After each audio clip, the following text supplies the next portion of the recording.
wabarakatuh.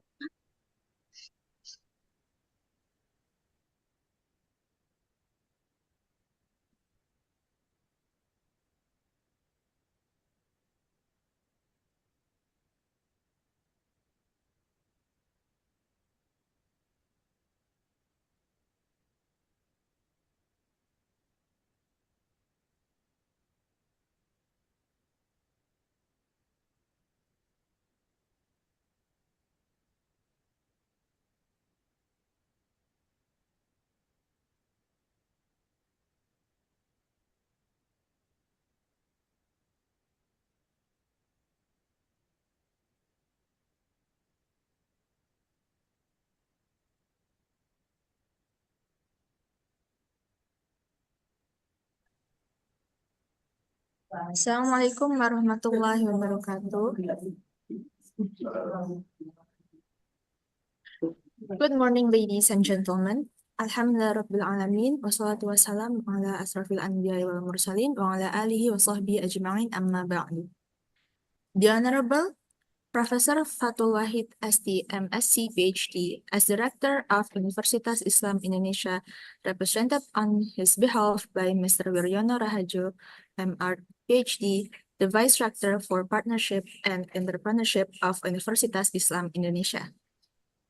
The Honorable Dr. Filkratul Uyun, SPC, MC, Psycholog, Dean of Faculty of Psychology and Social Cultural Sciences, represented on her behalf by Mrs. Resnia Novitasari, SPC, MA, the Vice Dean for Resource Management of the Faculty of Psychology and Social Cultural Sciences. Mr. Nizamuddin Shadik, SPD, M.Hom, PhD, Vice Dean for Religious, Student, and Alumni Affairs of the Faculty of Psychology and Social Cultural Science. Mr. Sonia Andrianto, SPC, MSE, PhD, for the head of the Psychology Department. Mrs. Anissa Miranti Nurenda, SPC, MC, the Secretary of the Psychology Department. Mrs. Hazira Kuchi, SPC, MA, Head of the Undergraduate Psychology Program. Mr. Tobagus Muhammad Nu'man, SPC, MA, Secretary of the Undergraduate Psychology Program. Dr. Sus Budiharto, SPC, MSE, Psycholog, the Head of the Professional Psychology Program. Dr. Phil Emi Zulaifa, MSc, Psycholog, the Head of the Center for Islamic Psychology Studies, Department of Psychology. All head departments within the Faculty of Psychology and Social Cultural Sciences, Universitas Islam Indonesia. The International Association of Muslim Psychology, or IAMP. The Honorable Dr. Hadiki Habib, SpPD, SpEM, the Chairman of the MERC Presidium. The Honorable Speakers of the Second International Conference on Islamic Psychology, Mr. Hadza Min Fadli Rabbi, SIP, MSc, Professor Dr. Muhammad Sidat, Mr. Muhammad Gufran Mustaqim, Professor Olga Pavlova, Dr. Samah Jaber, and Dr. Ratna Dian Sari Utami. Lastly, on behalf of the organizing committee, I would like to extend a warm welcome to all of the participants of the Second International Conference in Islamic Psychology 2024, hosted by Center for Islamic Psychology Studies, Department of Psychology, Universitas Islam Indonesia. Please allow me to introduce myself. I'm Mutia Nurhanifah Khairi, who will be the master of the ceremony for today's event. Our opening ceremony consisted of Quran recitation, singing the national anthem and Universitas Islam Indonesia's hymn, opening speeches, a keynote speech, and lastly, dua for the Ummah and Palestine. First, let us begin this opening ceremony by seeking blessing from Allah Subhanahu wa Ta'ala, who has given us His grace so that we can meet on this occasion in good health. Praise, salawat, and salam are bestowed upon our Prophet Muhammad SAW, his family, companions, and those who follow them in goodness until the day of judgment. Let us open this session by reciting Bismillah together. Bismillahirrahmanirrahim. Our event will start with the recitation of the Holy Quran. Please welcome Ms. Hannah to recite a few verses from the Holy Quran. Assalamualaikum warahmatullahi wabarakatuh.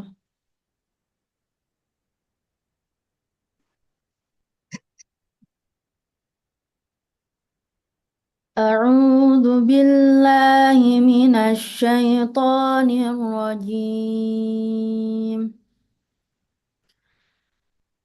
بسم الله الرحمن الرحيم.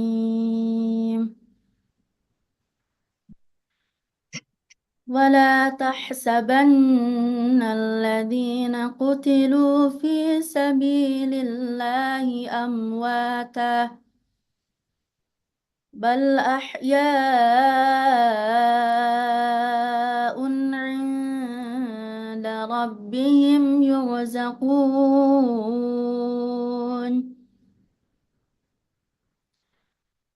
فرحين بما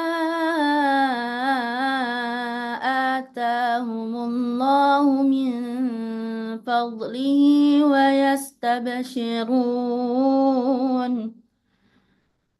ويستبشرون بالذين لم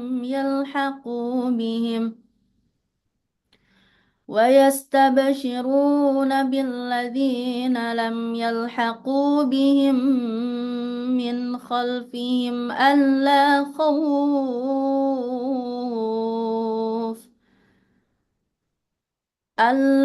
خوف عليهم ولا هم يحزنون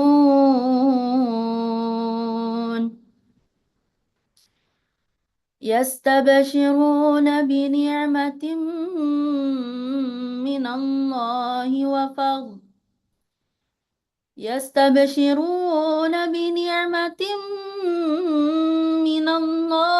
وفضل وأن الله لا يضيع أجر المؤمنين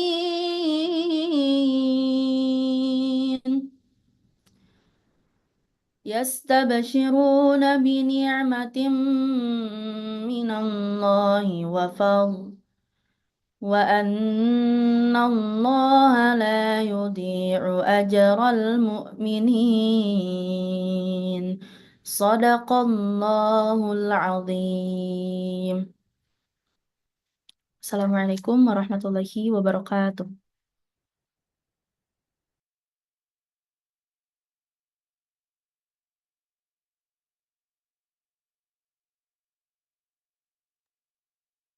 Jazakallah khairan, Ms. Hana, for the beautiful recitation. Next, we will sing together to honor our nation with the national anthem and hymn of Universitas Islam Indonesia.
Now let us proceed with opening speeches from our distinguished guests.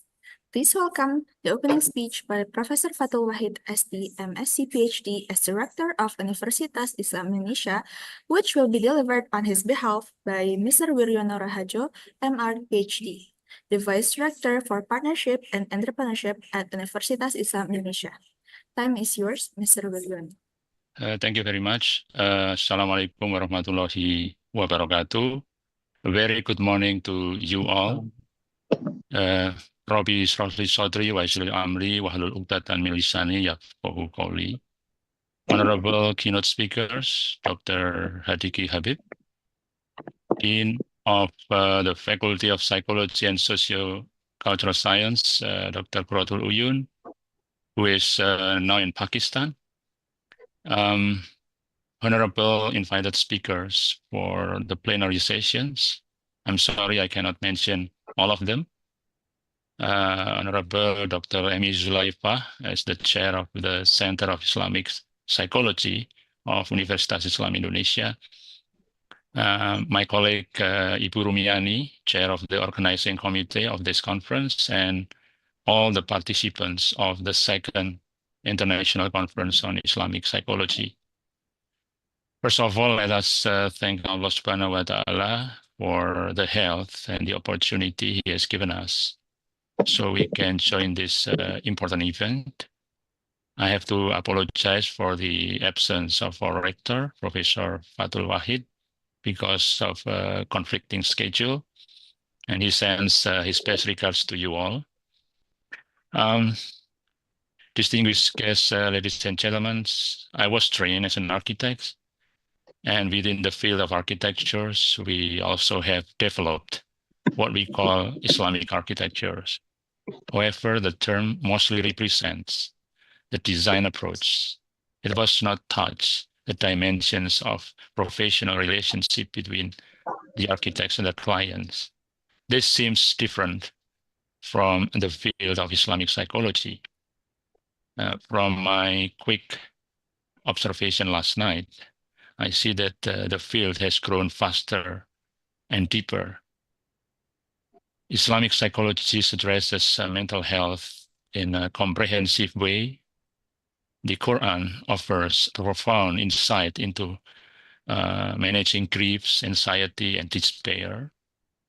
Allah Subhanahu wa Ta'ala reminds us in Surah Al-Baqarah that with hardships comes ease.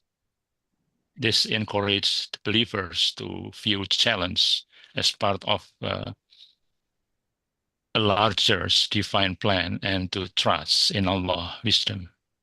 This perspective can provide immense comfort and resilience in times of adversity.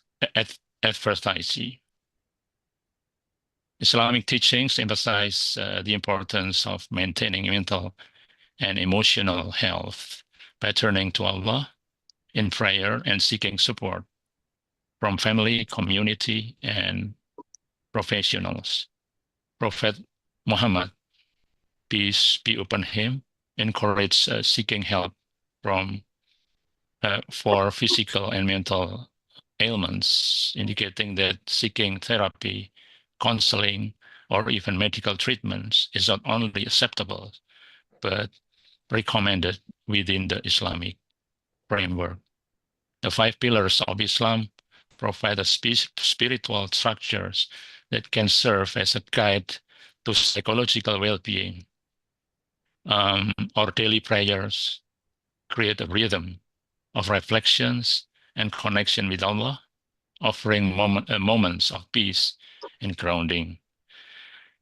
Fasting during the month of Ramadan also encourages self-discipline and self-control, allowing us and individuals to develop healthier relationship with their desire. And charity promotes empathy and a sense of community, while the pilgrimage or Hajj foster a deep sense of unity and spiritual purpose. So these pillars not only cultivate spiritual growth, but also support psychological resilience helping individuals navigate the challenge of life with strength and peace. Distinguished guests, ladies and gentlemen, the event today is also part of our way to show our support to the people of Palestine.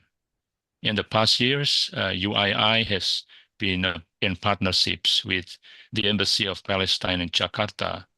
We provide scholarships to international students, including students coming from Palestine, through what we call FGLS, Future Global Leaders Scholarships. Not much, but at least it is a form of concrete support in solving the problem there. And it is in line with our visions of applying the philosophy of Rahmatan lil Alamin.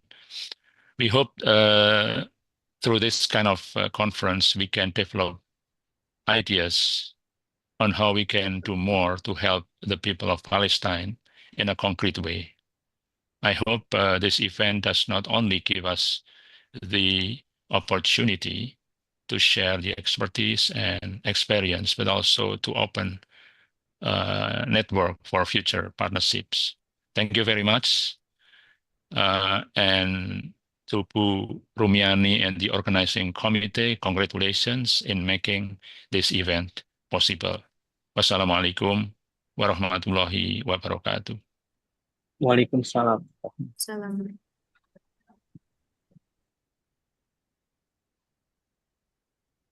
Thank you, Mr. Nurul Rahajo, for your inspiring words.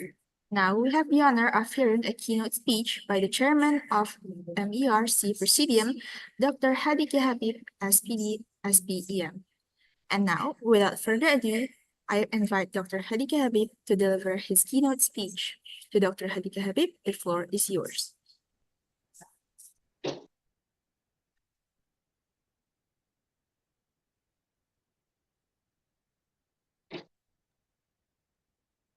Assalamualaikum warahmatullahi wabarakatuh. Waalaikumsalam. Thank you very much for the head of the UEE, rector, and all the lecturer. First of all, I want to say my gratitude for the invitation from the UII. Previously, we had performed a seminar also in UII, and this is the second seminar in this year's. And in my opinion, we as a Medical Emergency Rescue Committee team see the consistency of the UII as an academic institution to raising awareness about the humanitarian crisis in the Palestine.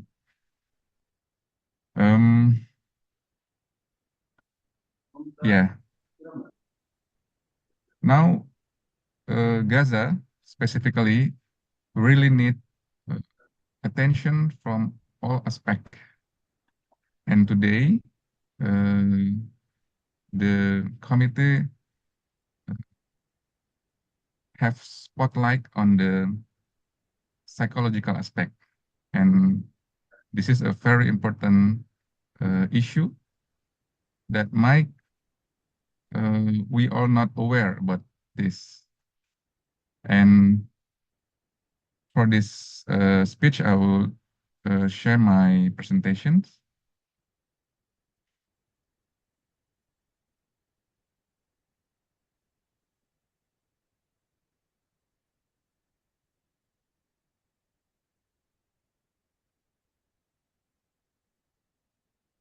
Okay, bismillah. Okay, I will not speak about the how the condition impact the psychological aspect of the people during the crisis, because we have our expert here.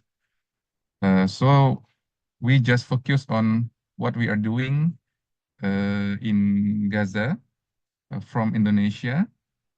to give support and help to our brother in Gaza, Palestine. This is the report that routinely sent to us from the WHO EMTCC. So in health sector, Mercy is joined with the WHO as a team. They call it the emergency medical team. Now the emergency medical team from the Southeast Asia in Gaza is only from Indonesia. There's from Mercy, because there is many aspects that we have to fulfill to join that team, and especially the political aspect. Previously, in the 2023, there are two medical teams from Southeast Asia. That was from Indonesia and from Malaysia. But our friend from Malaysia now have postponed to enter the Gaza because the political issue from the Malaysian government. So this is a very complex situation, and in how do we can give direct support to our brother in Gaza, Palestine. As we see from these pictures, the crisis is very widespread, from all from the North Gaza to the South Gaza. And then we also see the war crime from this report, because we saw that the healthcare facility already destroyed by the Israel, and then it endangered patients in the hospital and a clinic in Gaza, Palestine. In 7 October 2024, we report the formative summary from what we have done in Gaza for the people of Indonesia and for the people who help us to enter the Gaza. This is our formative report. So we saw that there were 516 attacks on the health sector, and then we saw almost 1,000 health care officers were martyred in Gaza. It is from the doctors, nurse, midwives, and a paramedic, person who help transportation in the ambulance also get attacked and martyred.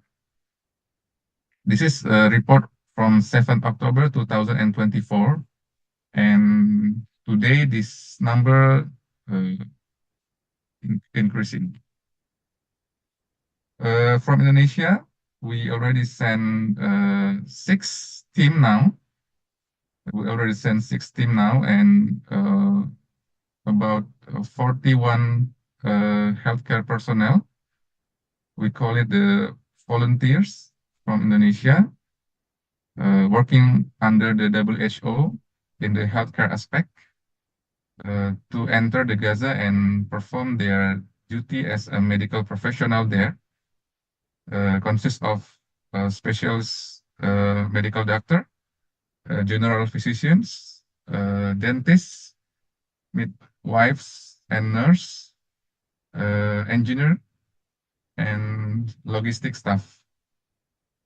This is our report about how patient that we already manage inside the Gaza.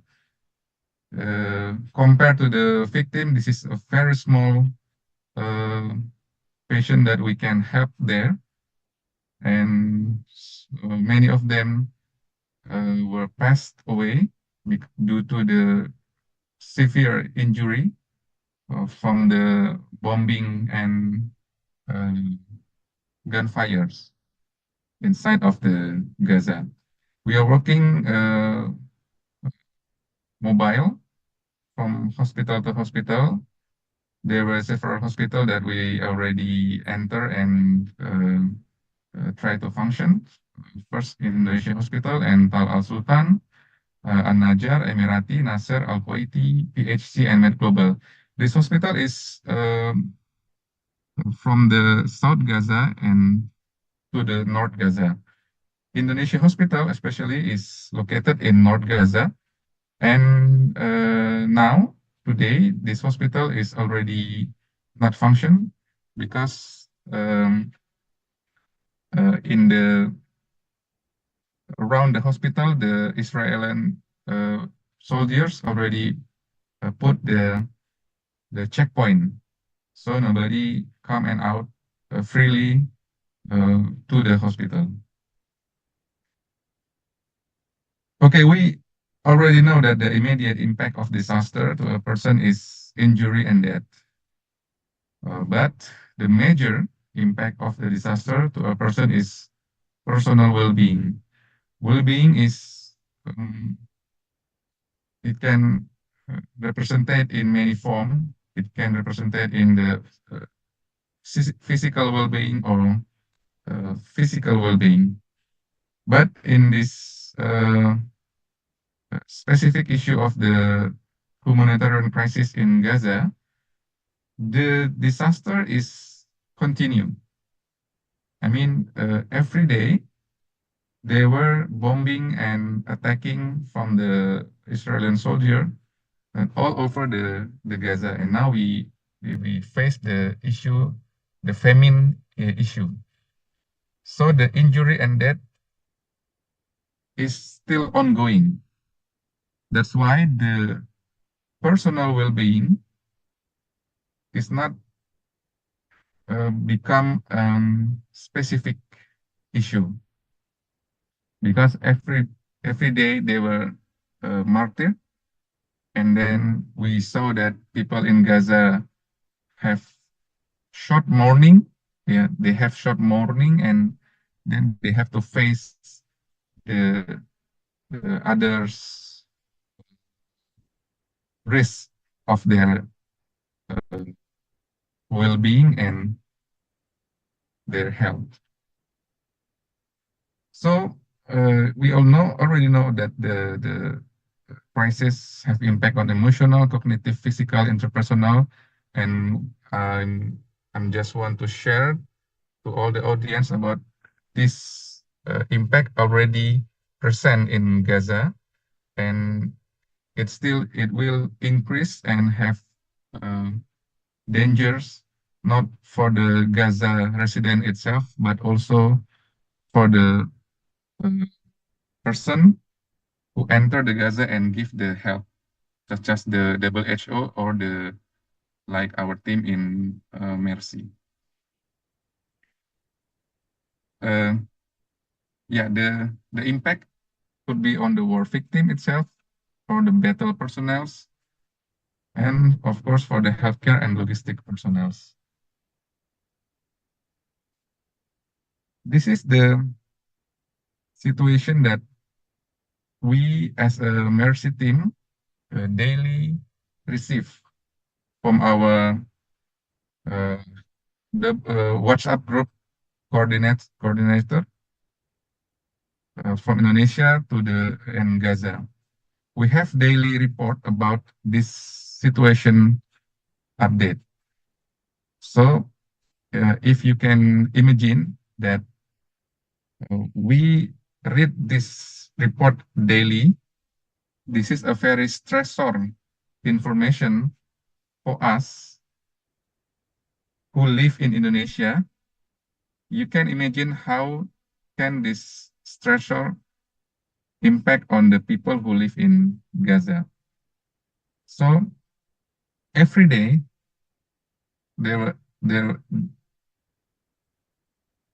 we have incidents report. The incidents is not just personal or located incidents. As usually we have the mass casualty incidents. I mean, incidents that have impact to many people, such as bombing. As we can read from this report, they also report about displacement, because after the incidents, there will be people who have to displace to find some safe area in that small area in Gaza. And we also read in this report that sometimes our attempt to give help to the internal displaced person in Gaza is failed. You can see this, that the report here, number 3, they report that they are trying to send humanitarian assistance to North Gaza, but unsuccessful, because we have to face the checkpoint, and usually the Israeli soldier in that checkpoint do not give permissions to enter the North Gaza, will have the most severe damage.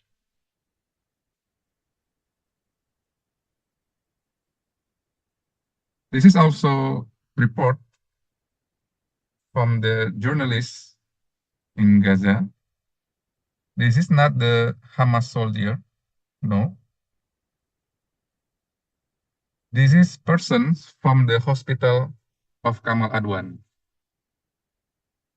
So among them, there were medical personnel. There were nurses, doctors, and patients also. Also their family. This is not our report. This is the report from Mr. Mohammed Masri, the journalist in Gaza. So yeah, from these situations, we can have conclusion about very distress and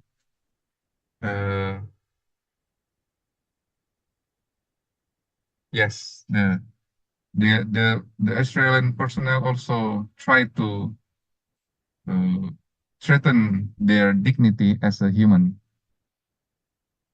And for the information, this is not the Hamas soldier. So they have no issue in this what they so-called war against terrorists. This is also our daily report to give you big pictures about what already happened in Gaza and how we coordinate. This is the report in our WhatsApp group coordinator. We see that every day we have warning to not come to specific area, because in that area already have conflict, fighting, or bombing.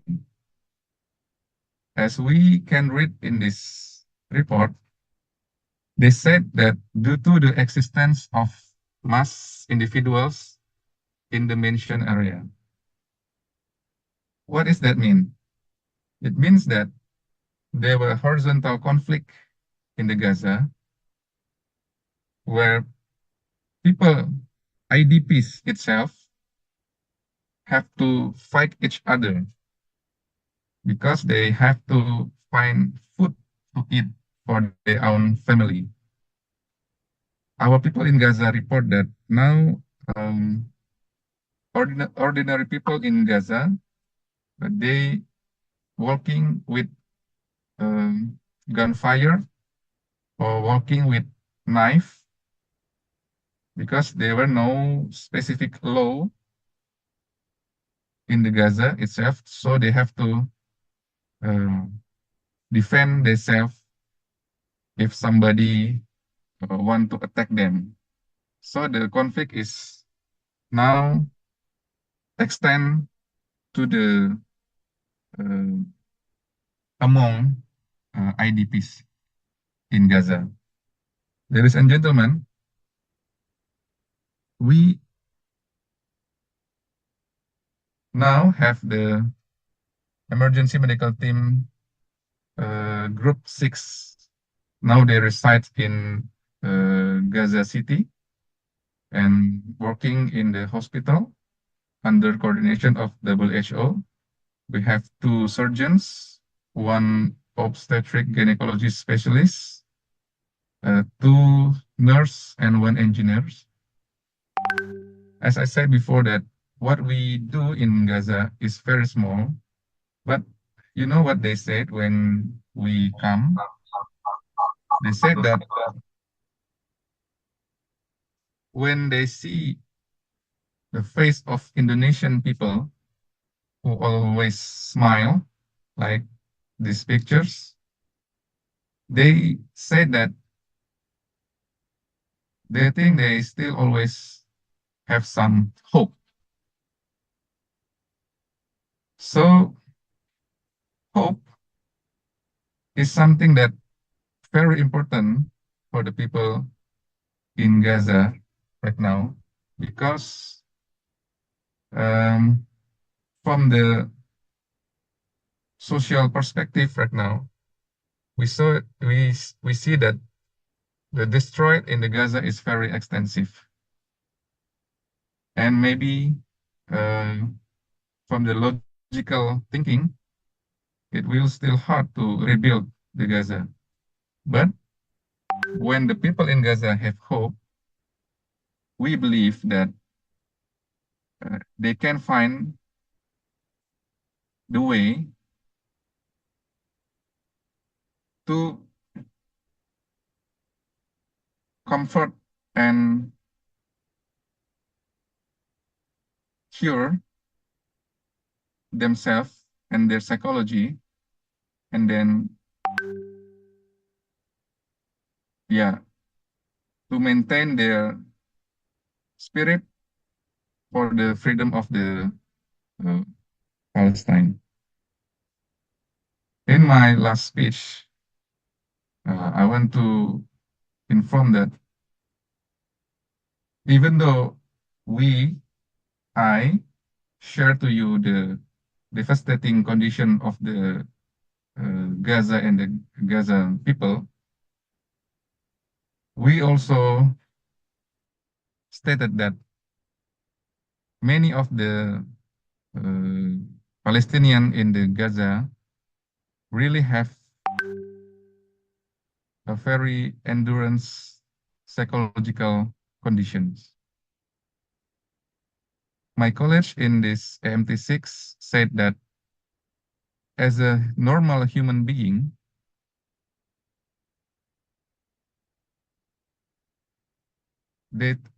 he said that as a normal human being, it is impossible for them to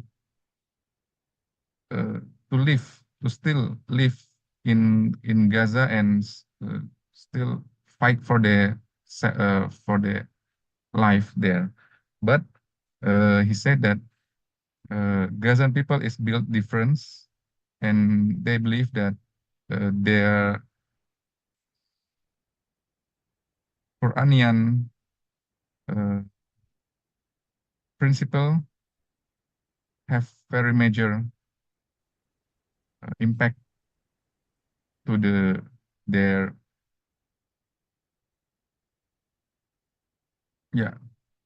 psychology and spirit. I think that is my last speech. Thank you very much for the committee, and I hope this academic advocacy still continue from the UII, not just from the psychological aspect.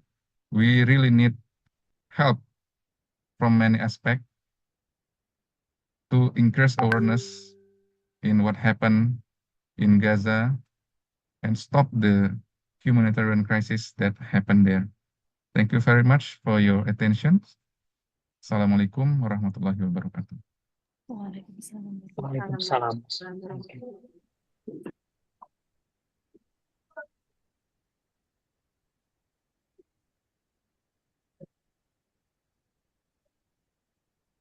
Thank you, Dr. Hadiki Habib, for the enlightening keyword.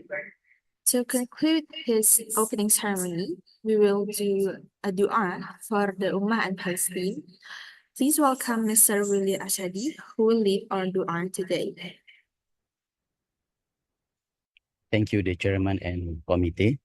Bismillahirrahmanirrahim. Assalamualaikum warahmatullahi wabarakatuh. Waalaikumsalam. Ladies and gentlemen, my brother and sister in Islam, before closing this session, allow me to be a leader for reading a dua, especially for our brother and sister in Palestine.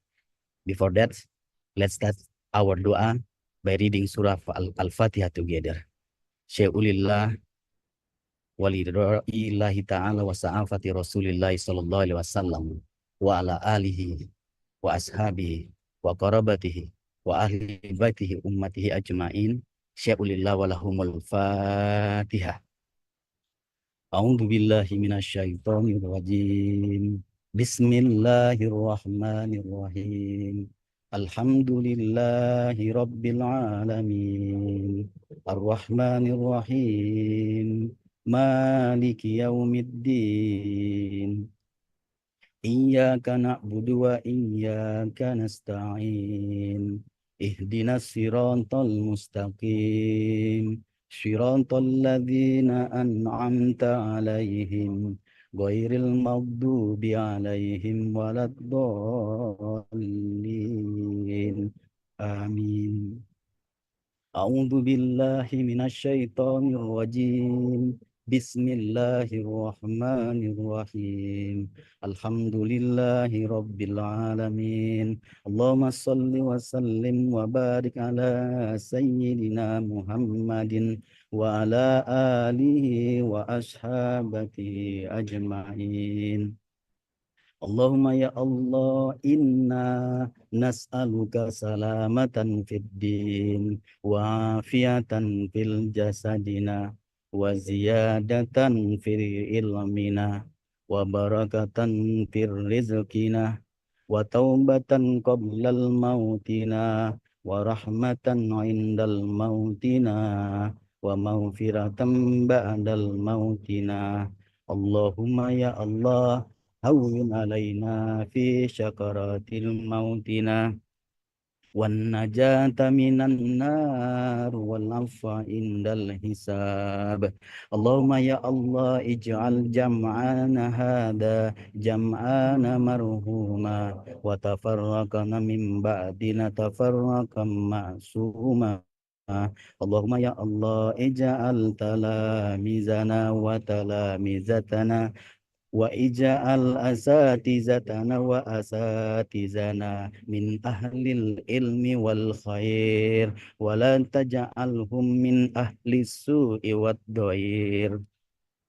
Allahumma ya Allah, sahil umurana wa umura ummatal muslimina wal muslimat wa khususan fi Palestin, fil Gaza, fi Rafah, fi ayyi makanin kana ya Allah. Oh Allah, protect Masjidil Aqsa ya Allah. Allahumma ya Allah, save our sisters and brothers in Palestine. Ija'allahum minan najihin was-sabirin was-salimin birahmatika ya arhamar rahimin. Rabbana taqabbal minna du'a'ana innaka antas sami'ul alim wa tub 'alaina innaka antat tawwabur rahim. Rabbana atina fid dunya hasanah wa fil akhirati hasanah wa qina 'adzabannar. Min fadlika subhana rabbika rabbil izzati amma yasifun wassalamun alal mursalin walhamdulillahi rabbil alamin. Bismillahil Fatihah. A'udzubillahi minasyaitonir rajim. Bismillahirrahmanirrahim. الرحمن الرحيم الحمد لله رب العالمين الرحمن الرحيم مالك يوم الدين إياك نعبد وإياك نستعين اهدنا الصراط المستقيم صراط الذين أنعمت عليهم غير المغضوب عليهم ولا الضالين آمين. Thank you for everything. Assalamualaikum warahmatullahi wabarakatuh. Warahmatullahi wabarakatuh.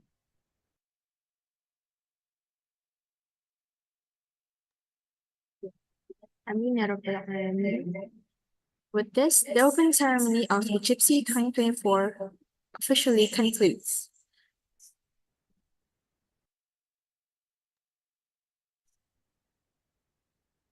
We thank you for your attention and participation. Before we move to our next session, we would like to have a fully session.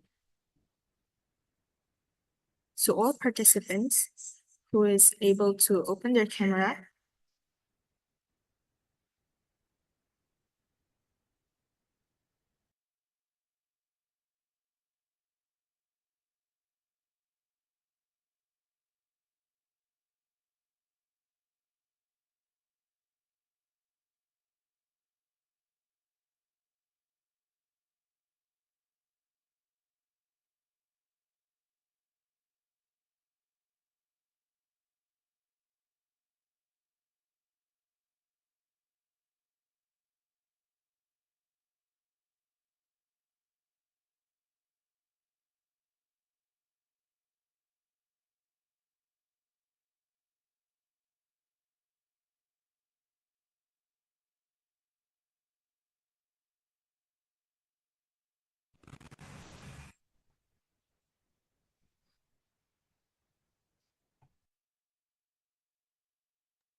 we will take the picture of the first page. So please get ready.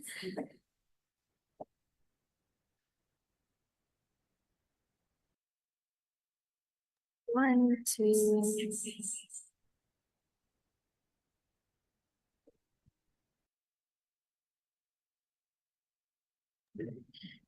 Now the second slide.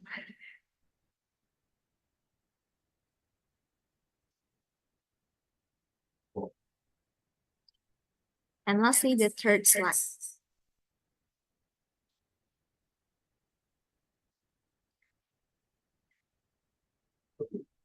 Thank you for your attention and participation, and please prepare for our next session, which is paper presentations. So to all participants, please join the Zoom breakout room that has been assigned to you according to the schedule and division that has been shared earlier. We would also like to remind you to join the plenary session this afternoon at 1 p.m. Thank you.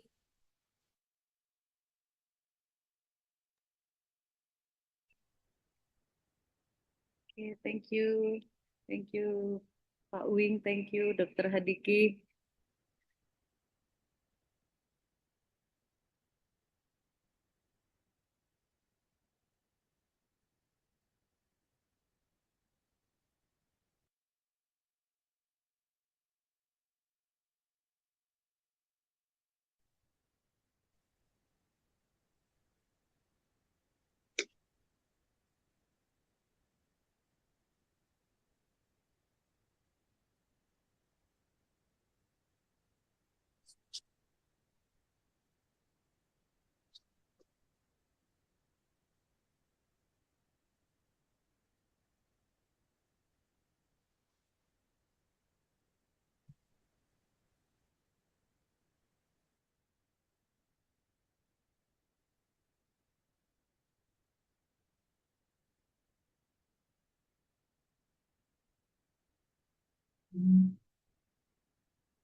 Our session of the paper presentation will start at 9:30 a.m. And for those who have not collected their presentation materials, please collect it at the link on the WhatsApp group.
Iki apa iki? 9.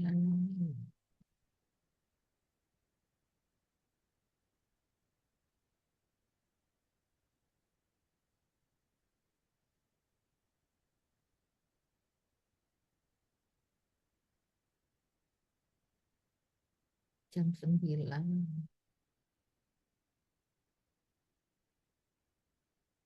Saya ngapain ini?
To screen here.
Oh, ini ada malah komite yang masuk.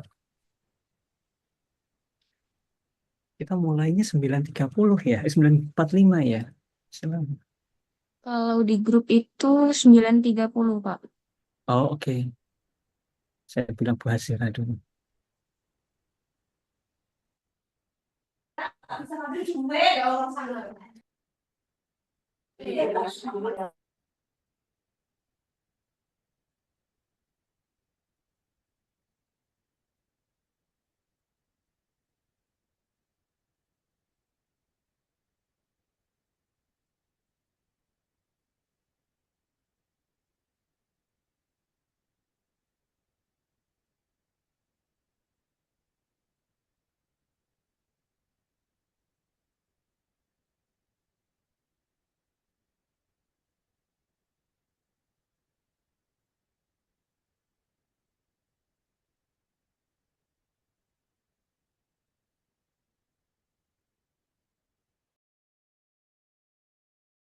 And it's my honor to guide you through this session. And our session today will feature 4 distinguished speakers, even though only 2 of you attend this breakout room. It's okay.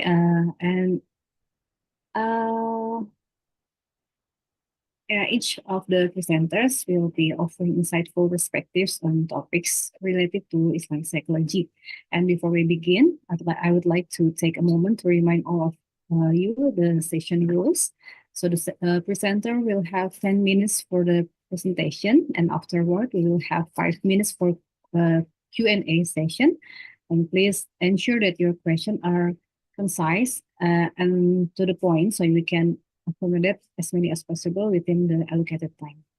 So without further delay, let me introduce our first presenter. So it should be Mr. Fauzi Rahman, but Mr. Fauzi Rahman hasn't been here yet. So we will continue to the 4th presenter, Ms. Sarifah Nadira. Sarifah Nadira, already here? Yes, I'm here. So, Ms. Sarifah Nadira, your presentation, I thought, yeah, would you like me to present your? Yes, please. Yes, yeah. please. Yes. Thank you very much.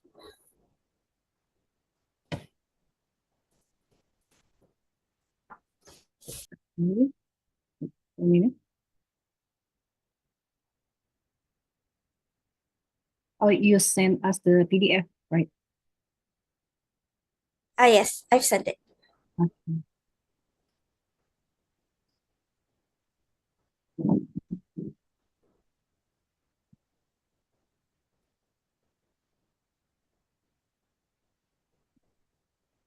Just for a moment.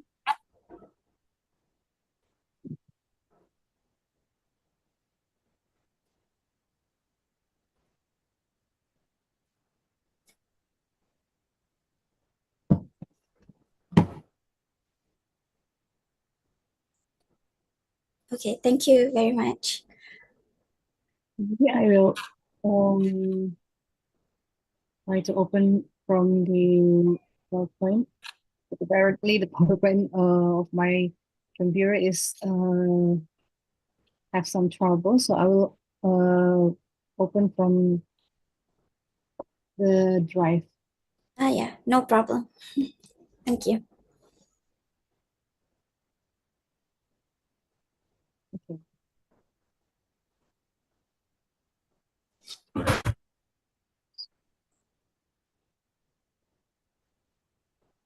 So can I start now? Please. Okay, Assalamualaikum, and a very pleasant morning to everyone. I am Sharifah Nadira, and the topic of my presentation today is reducing mental health stigma in the Islamic community, methods to foster resilience. Okay, next please. Okay, for the for the introduction. So as we all know, in the Islamic community, when it comes to mental health problems, it is often stigmatized. For example, it is seen as a person is having a weak faith or not being religious enough, not practicing their ibadah and etc. And this is mainly due to the cultural misconceptions. People think that the Islamic teachings itself is not allowing people to get the help they need, while it is actually the cultural misconceptions. So this really reinforced stigma. So in the Islamic teaching itself, we had also been taught to actually cater these mental health problems because it is said by a hadith, for every disease there is a cure. And regarding this matter, we usually would want faith leaders, sheikh, iman, ustad, in helping us to reduce the stigma and promote resilience. And also, we would also want to introduce an integrating faith-based support system for the Muslim peers. Next, please. So this is the objective based on my simple research that I've done. So first of all is to explore the root causes of mental health in the Islamic community, to emphasize Islamic teachings on seeking medical and spiritual care, to promote faith-based support through community leaders, develop resilience models using integrated peer support, and also to foster collaboration between religious leaders and mental health professionals. Okay, next, please. Okay, so this research is based on a literature review study. All right. So first of all, we have to understand that mental health stigma, there is a big difference between cultural stigma and Islamic teachings. So when it comes to the cultural stigma, we know that mental health is labeled as something which is lacking an individual, which is make that person unworthy, or as if something is wrong and not good enough for that person. And then the cultural belief may also associate mental illness with possession by jinns or any spiritual cultures. And also worse, it is often related to a punishment by God, which is, imagine a peer having a tough time and you're saying to that person that you're actually being punished by God. It really takes the hope out of them. And then and also another one is stigma reinforced by the patriarchal norm, which is really silencing the woman's role and also not allowing women to get the mental health care they need. Okay, so when it comes to the Islamic teachings, we can see that Islam really encouraged us to seek medical treatment. For example, I go back to the to the hadith before, for every disease, there is a cure. And also the Prophet Muhammad also had told us to emphasize in combining the spiritual practice with medical remedies. For example, we can go back to the story of where Aisha, she distributed the talbina to the women who had lost their husbands and all. And this talbina is served to them as a remedy to soothe their sad hearts. And lastly is the Quranic teachings, with most of it highlights on self-care and also proactive efforts to improve one of the conditions. And one of my favorite surah is when Allah said, do not throw yourself in a self-deteriorating condition. All right, next, please.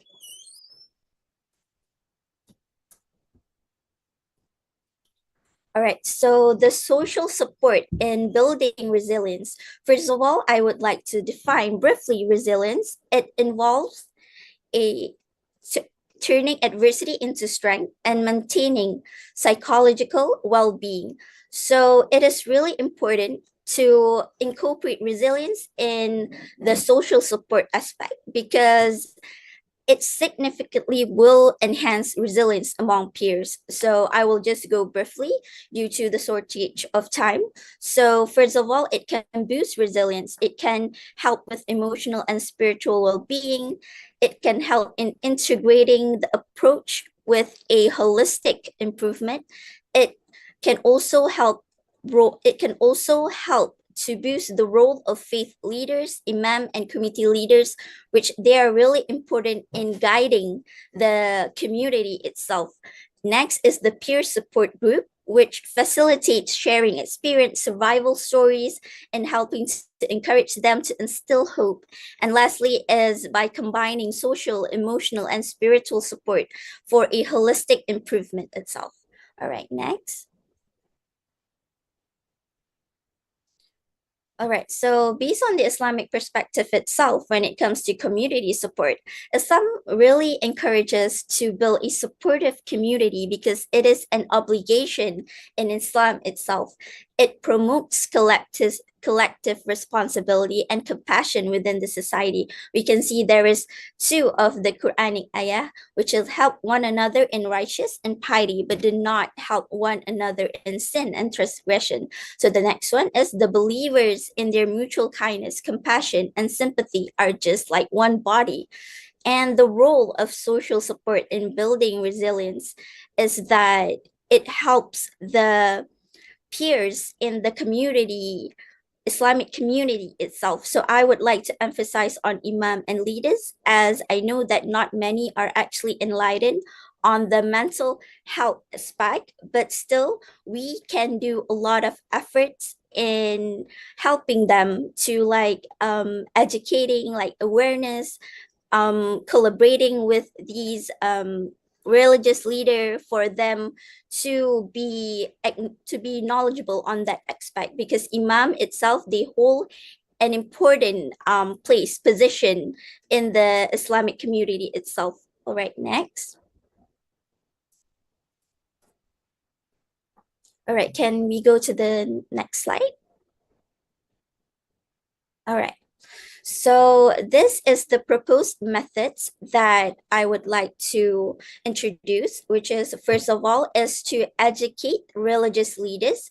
We can conduct workshop, forums, classes to train the ustad or imam or kiai on the mental health education. And then we can also help to raise awareness on the mental health struggle itself, and which it coexists with strong faith. And then we can also work on collaborating between mental health professionals and also imam, ustada, shaika, to foster a partnership between the psychologists, counselors, or psychiatrists with religious leaders themselves, and also to develop counseling approaches that incorporate Islamic principles. For example, integration of Islamic practices in CBT and also etc. Right, next. Right, next, please. Okay, next is to prepare the community resources for the peers in the Islamic community to access. For example, we can provide pamphlets, booklets, online resources tailored to the Muslim community itself. And also we can also establish centers for mental health education within the mosque itself, and also any Islamic centers out there. And lastly is the peer support group, which we create safe space for the Muslim peers to share their experience, their struggles, for them and also other people to not feel alone and also hopeless. And then we can also utilize group discussion to enhance self-confidence and also resilience. All right, next.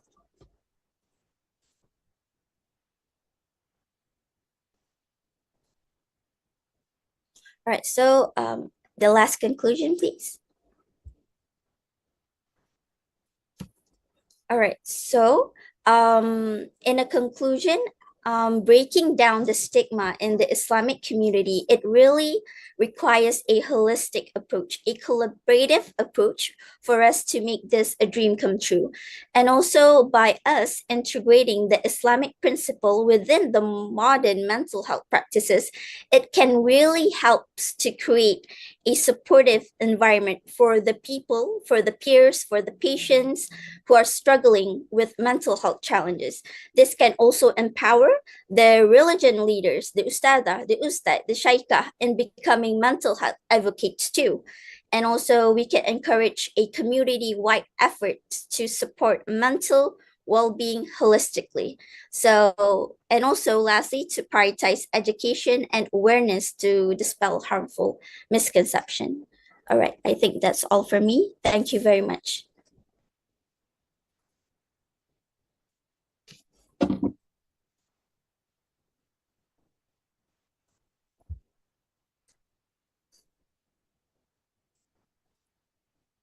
I think you're on mute. Oh, I'm sorry. Thank you very much, Ms. Sharifah Mahira, for your presentation. Thank you very much. So we will open the Q&A session. Please, if you have any question, you can ask directly to Ms. Sharifah, or you can put in the chat box. And maybe for as we're waiting for a question, here already come Ms. Siti Patona, our second presenter. So I would like to offer what if the Q&A will be held after the session. Yeah, no problem. No problem. Yeah. Okay. Thank you. Assalamualaikum. Okay. So we will keep the Q&A session for later, and now we will continue to Ms. Siti Patona Muhammad. Okay. Would you like me to open your presentation? If you don't mind, I can open it by myself. Is it okay? Okay, it's okay. Can you? Okay, let me.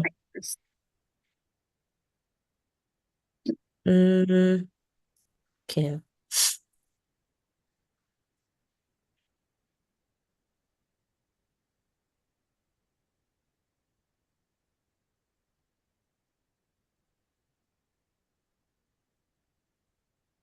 Can you see the slide?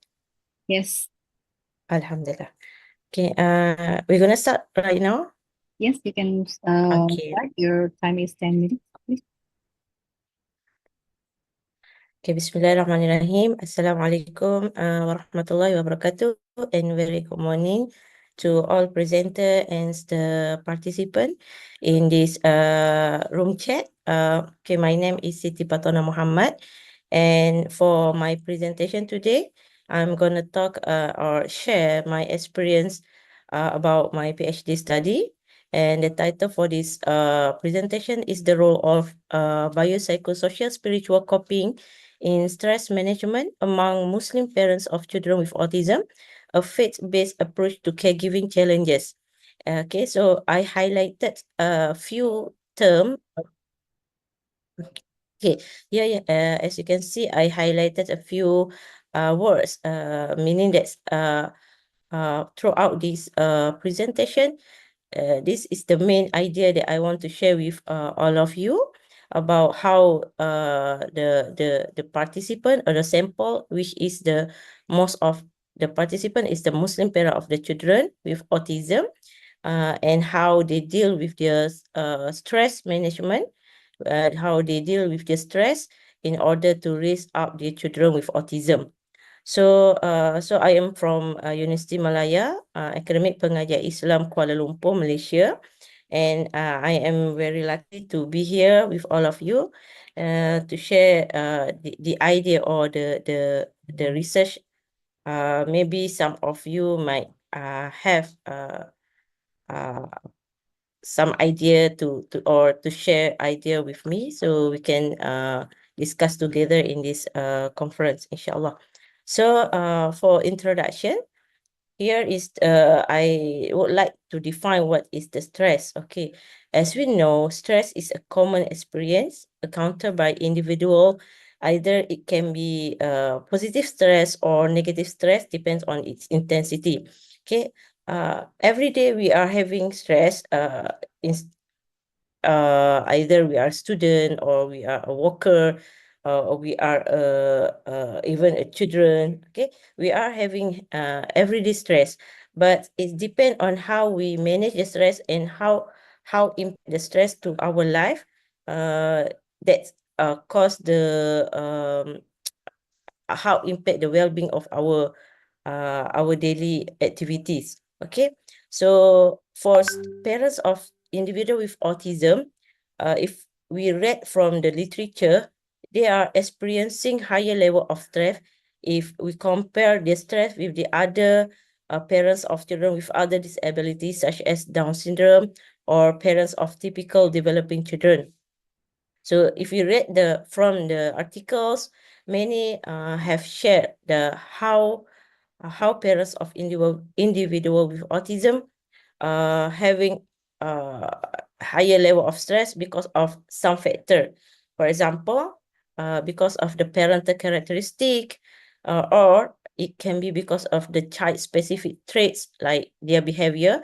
Maybe some of you might heard about autism spectrum disorder, and we know that this group of children, okay, have a difference or have difficulty with their social, with their behavior. For example, they are very sensitive, or what we call it, they cannot understand other people. Okay, they are having many problem with their behavior.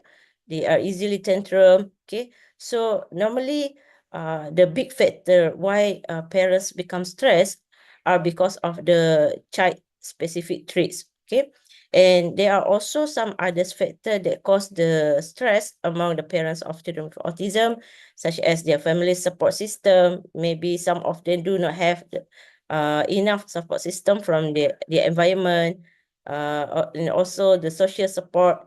And it also mentioned in the article by Prata, how the economic status of the family also play a vital factor about the stress happen in the family.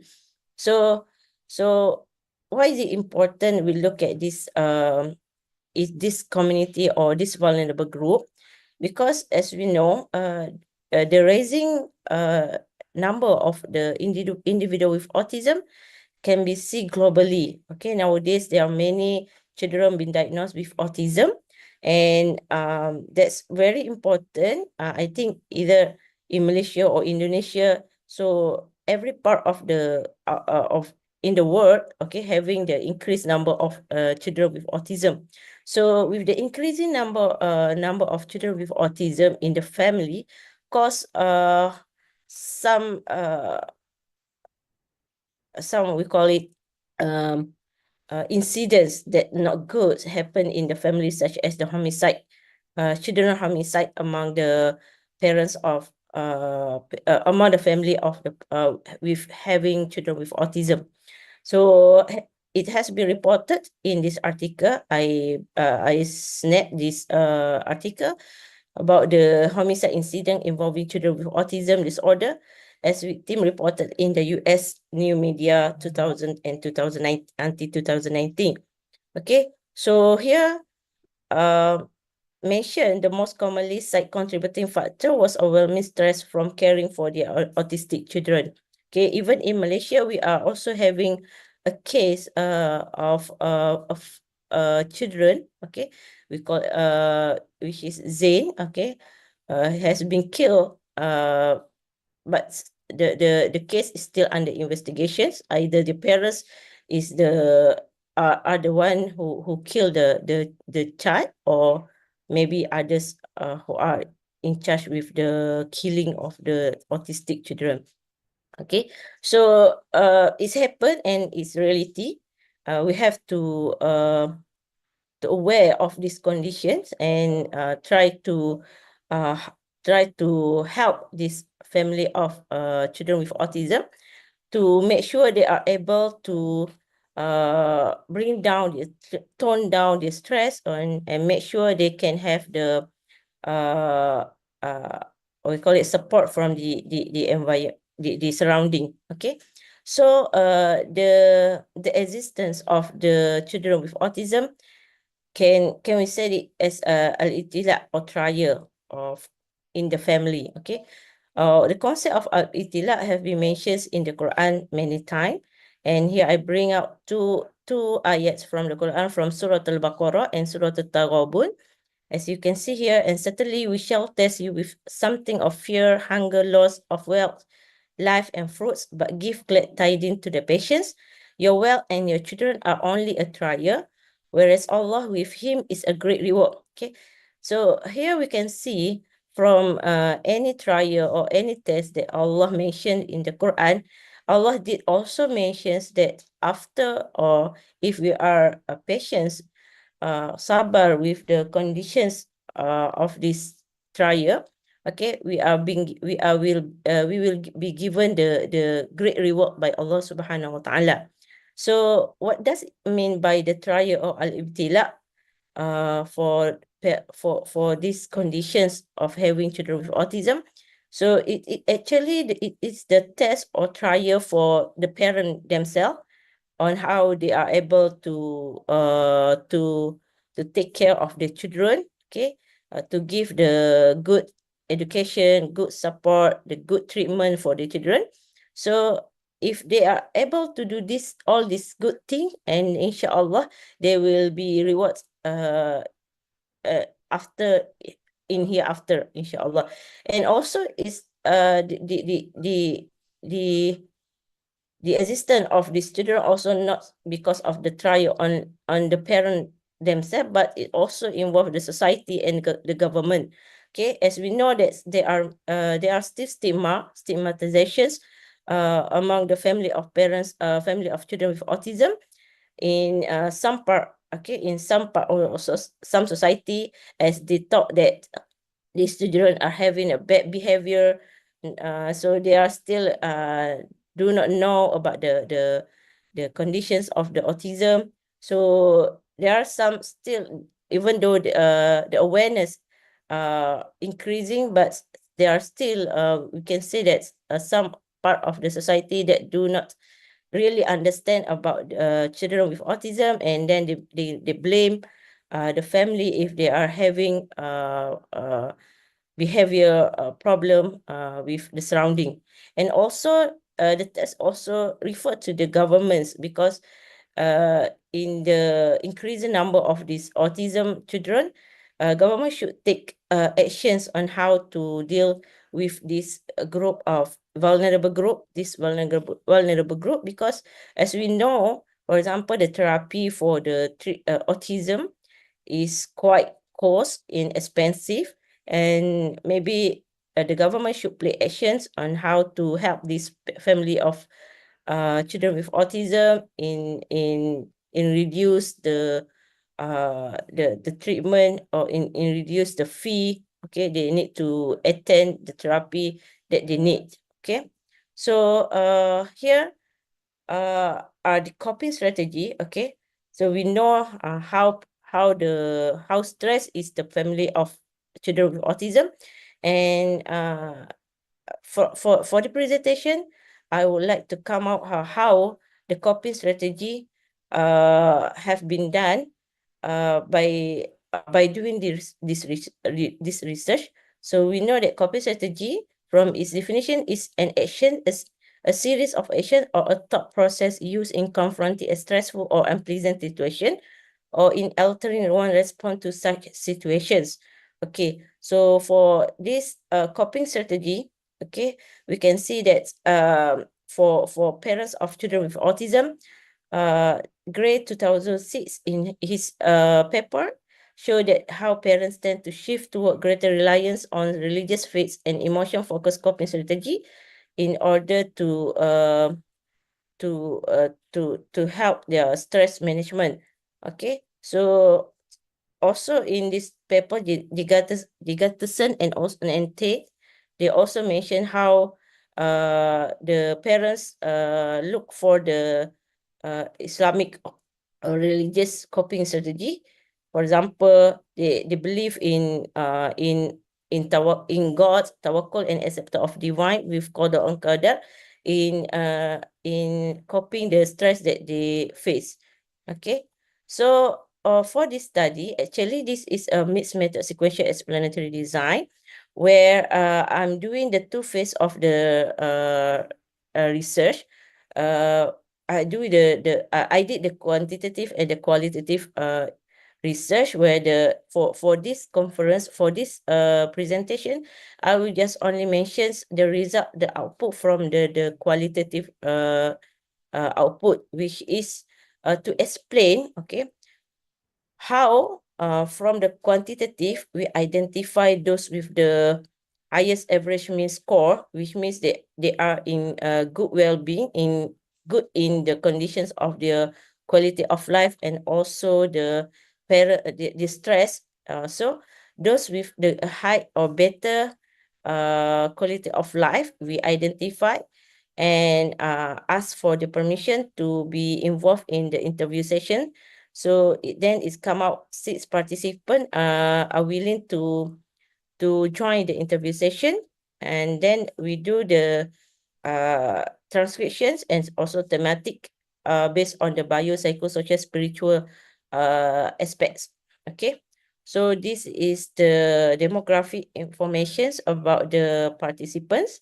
Okay, we include 3 maternal and 3 paternal in this study, which have the male children with autism, and they are all married. And as you can see, the average parental average is 41 years old, and the children average is about 14 years old. It's kind of a teenagers. Yeah, most of them are like children to teenagers. Okay, and then okay. So from the biopsychosocial spiritual aspect, I come out the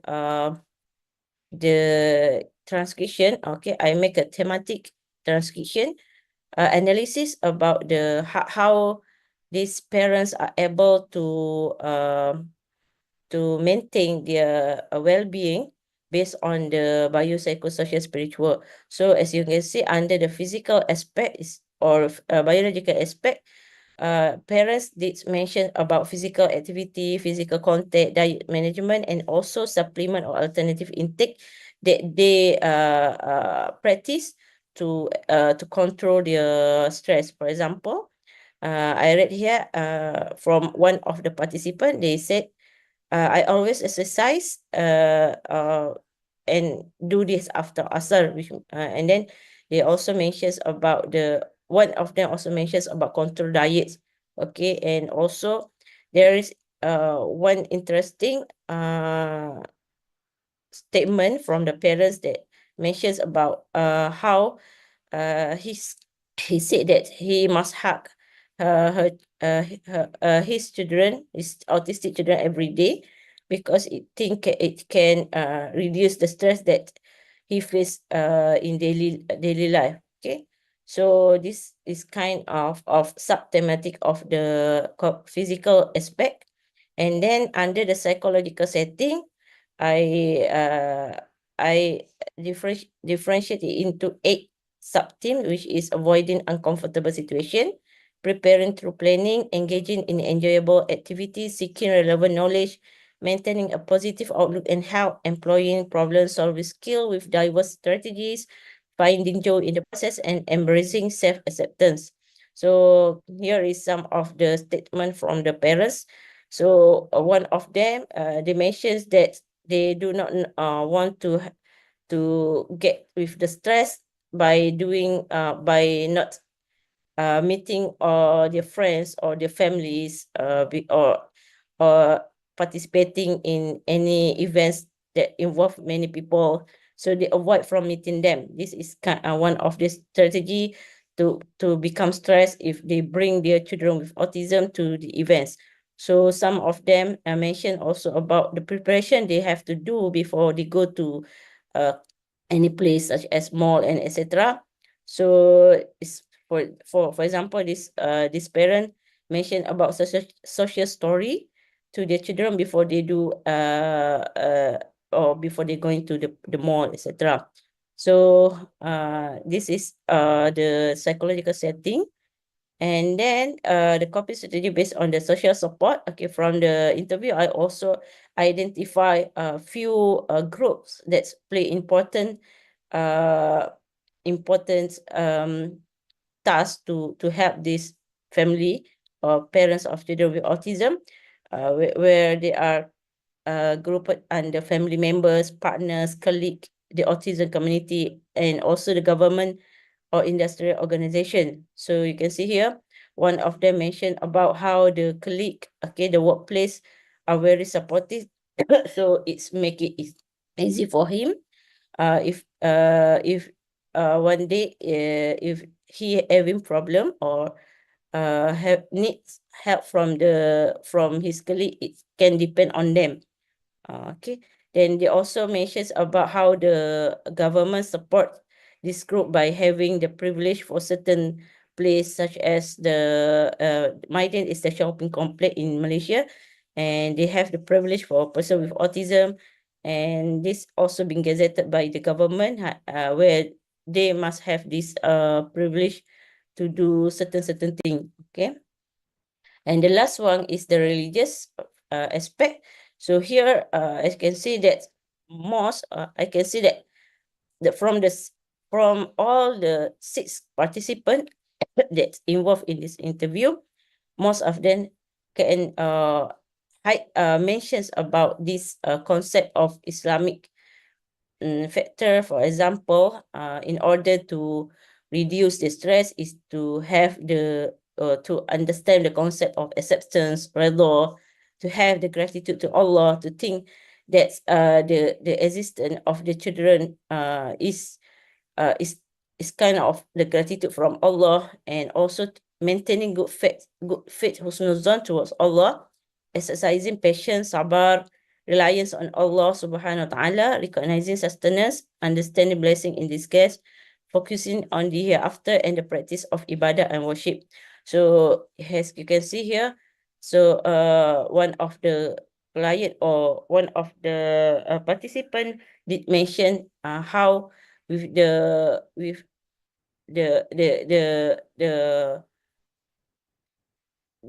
existence of his son, he feel that it's need to repentance more, and at the same time be gratitude because of having this, because she said that if not, she think there is no tribulations in her life also, because she was born in a golden spoon. Okay, so with the existence of the children, she become near to God, and seeking for knowledge on how to handle her children, her children with autism. And also one of the participant mentioned on how to rely or tawakkul or surrender to Allah for what have been given. For example, when this person, this parents, when he is having children with autism, he tried to collect all the informations until he get depressions with all the information that she get, and she tried to implement all the thing, but at last she got a panic attack. So the last thing that she do is she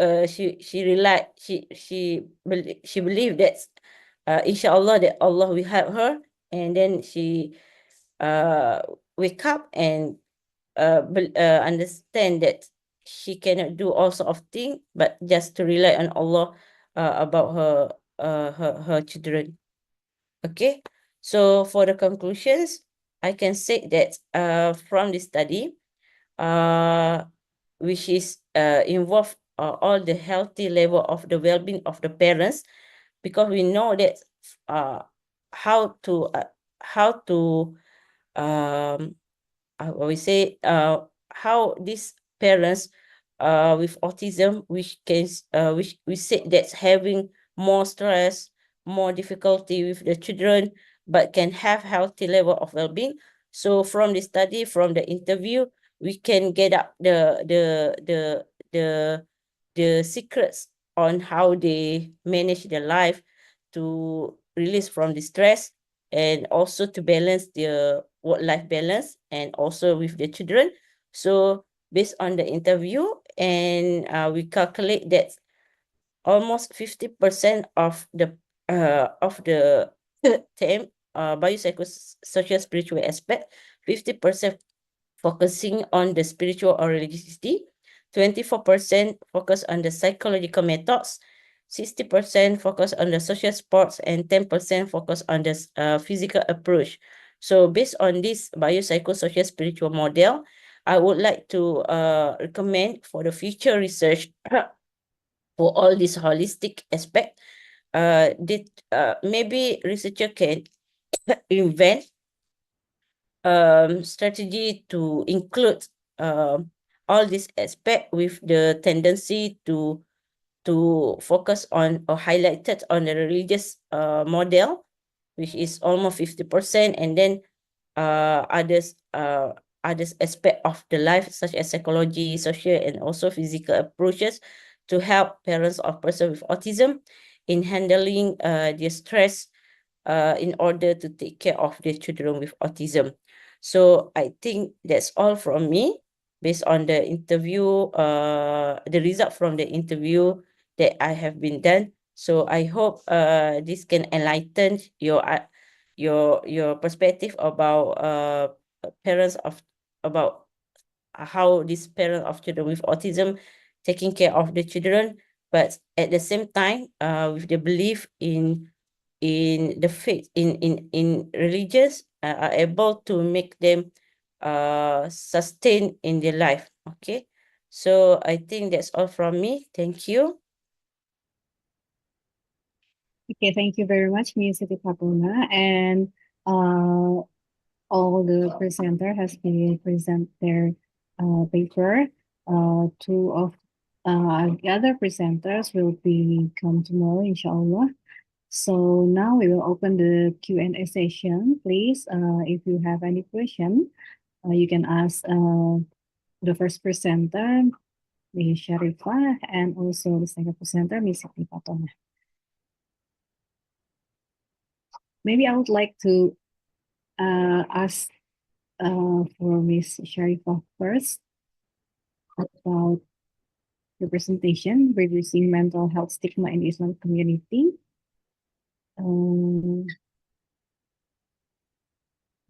It's very interesting paper. So the stigma is not only in Southeast Asia, but I think it's in the whole world. And the mental health issues, especially in Islamic community, still have the negative stigma, as you said before. So I would like to ask, what is the concrete support from us as a part of social system for those who have mental issues? Since the person who have mental issues cannot openly say that he or she have the difficulties, but we can sense it by our interaction. So what is the best practice for us as a part of the society to help them without making them feel intimidate or interfere? Assalamualaikum. I think based on my own experience and also a few research that I had also worked on in collaborating with also other organization, government and also non-government, and also having my own NGO, which empowers Muslim women's mental health. One of the best way is for community. One of the best way is to, if you would ask me personally, is to join communities that talk about these things.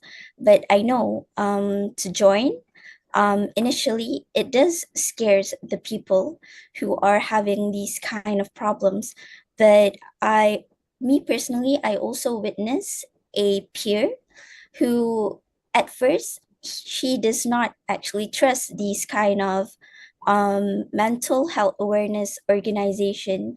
She always thought that they are more on doing work, which is not the advocacy is not on the people inside of the organization, but it is more on the field itself for the people outside of the organization.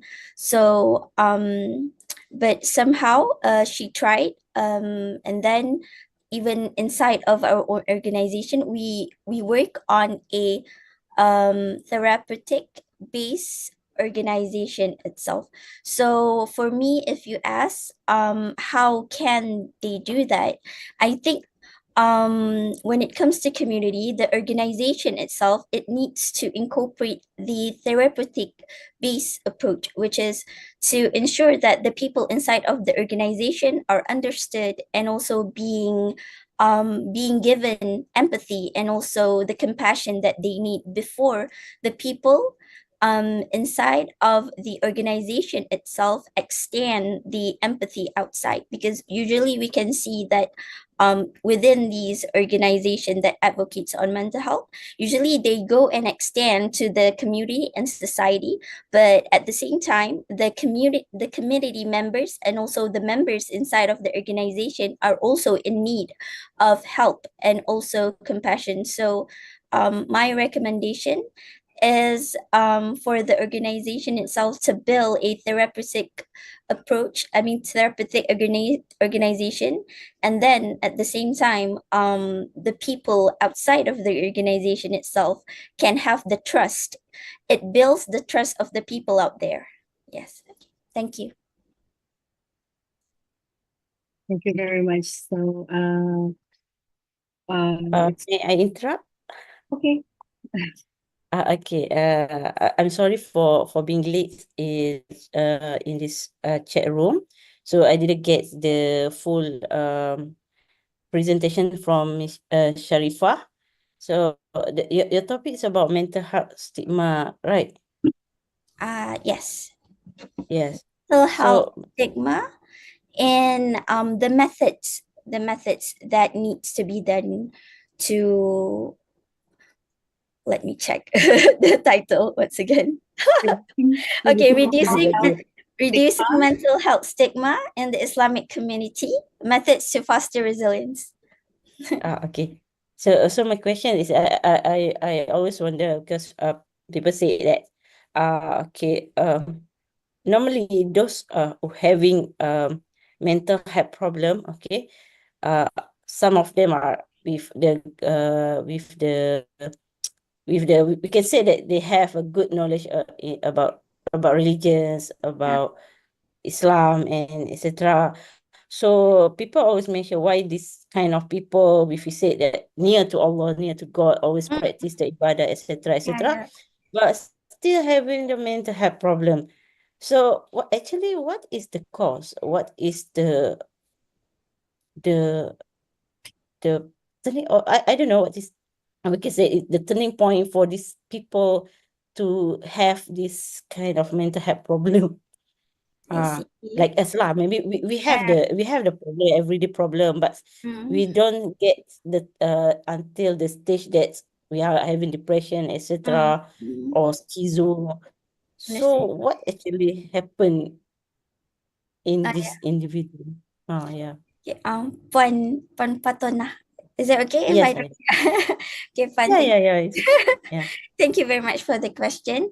Well, actually, this question, I will answer based on my own personal experience as a peer who was diagnosed with anxiety disorder and also OCD. And also, I will answer this based on my experience as handling my own organization, mental health. So it is actually multifactorial, I would say.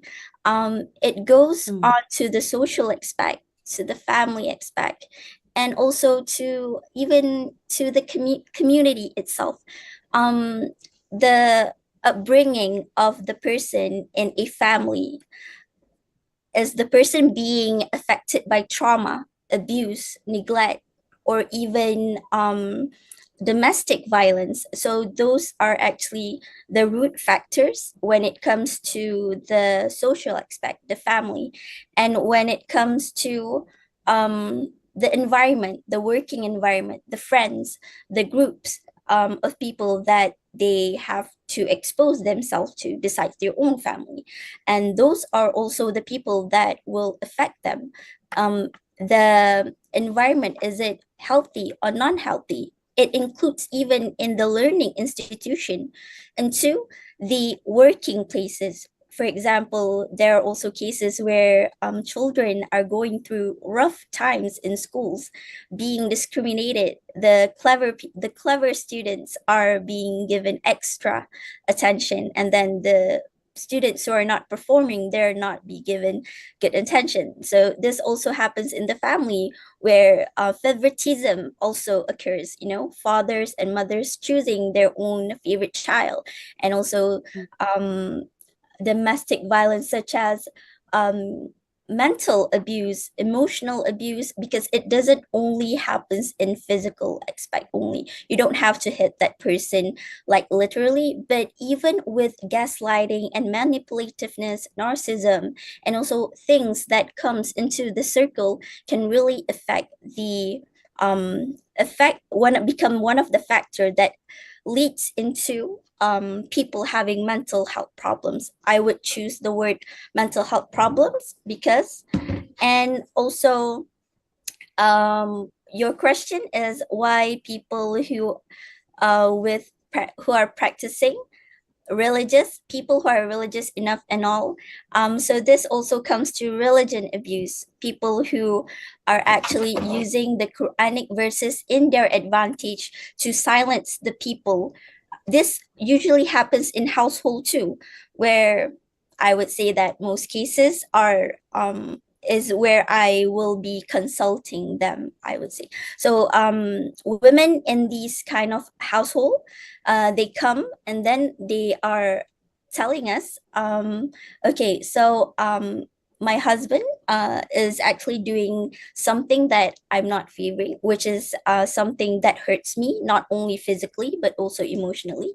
So, and then after we look deep into the cases, we know that it is actually related to religion abuse, where the person itself weaponizing the Quranic verses and making them feel as if they're not good enough, they're not worthy enough. Because this actually reminds me of a story during Aisha radiallah. She was Aisha radiallah, she was one of the greatest advocate during that time, where a woman who was oppressed, the oppressed woman, came to Aisha radiallah and she told her about her husband. Her husband is not being just and all. And then she asked Aisha, what should I do? Should I just keep silent? Because you have to listen to your husband. You have to obey. That is what Islam said. And then Aisha radiallah did not agree with her. She told her that this is not a part of a religion. And this is where the patriarchy doctrinization had been mixed with the real Islamic teaching itself. I hope I answer your question. If there are a lot of things that I did not answer, it's okay. Please do ask. Thank you. Okay. Okay. Thank you for your response. Okay, thank you very much. So maybe one more question for Nifty Patona for me. Okay. Okay. So it's also very interesting for me to follow the follow the issue of the parent with children with autism. So my question is about the biopsychosocial spiritual coping itself. So you already collect the quantitative and also the qualitative data for this coping, and from your point of view, what is the most critical point from this therapy to that maybe have the biggest impact for in reducing stress among the parents? with the special needs children. Okay.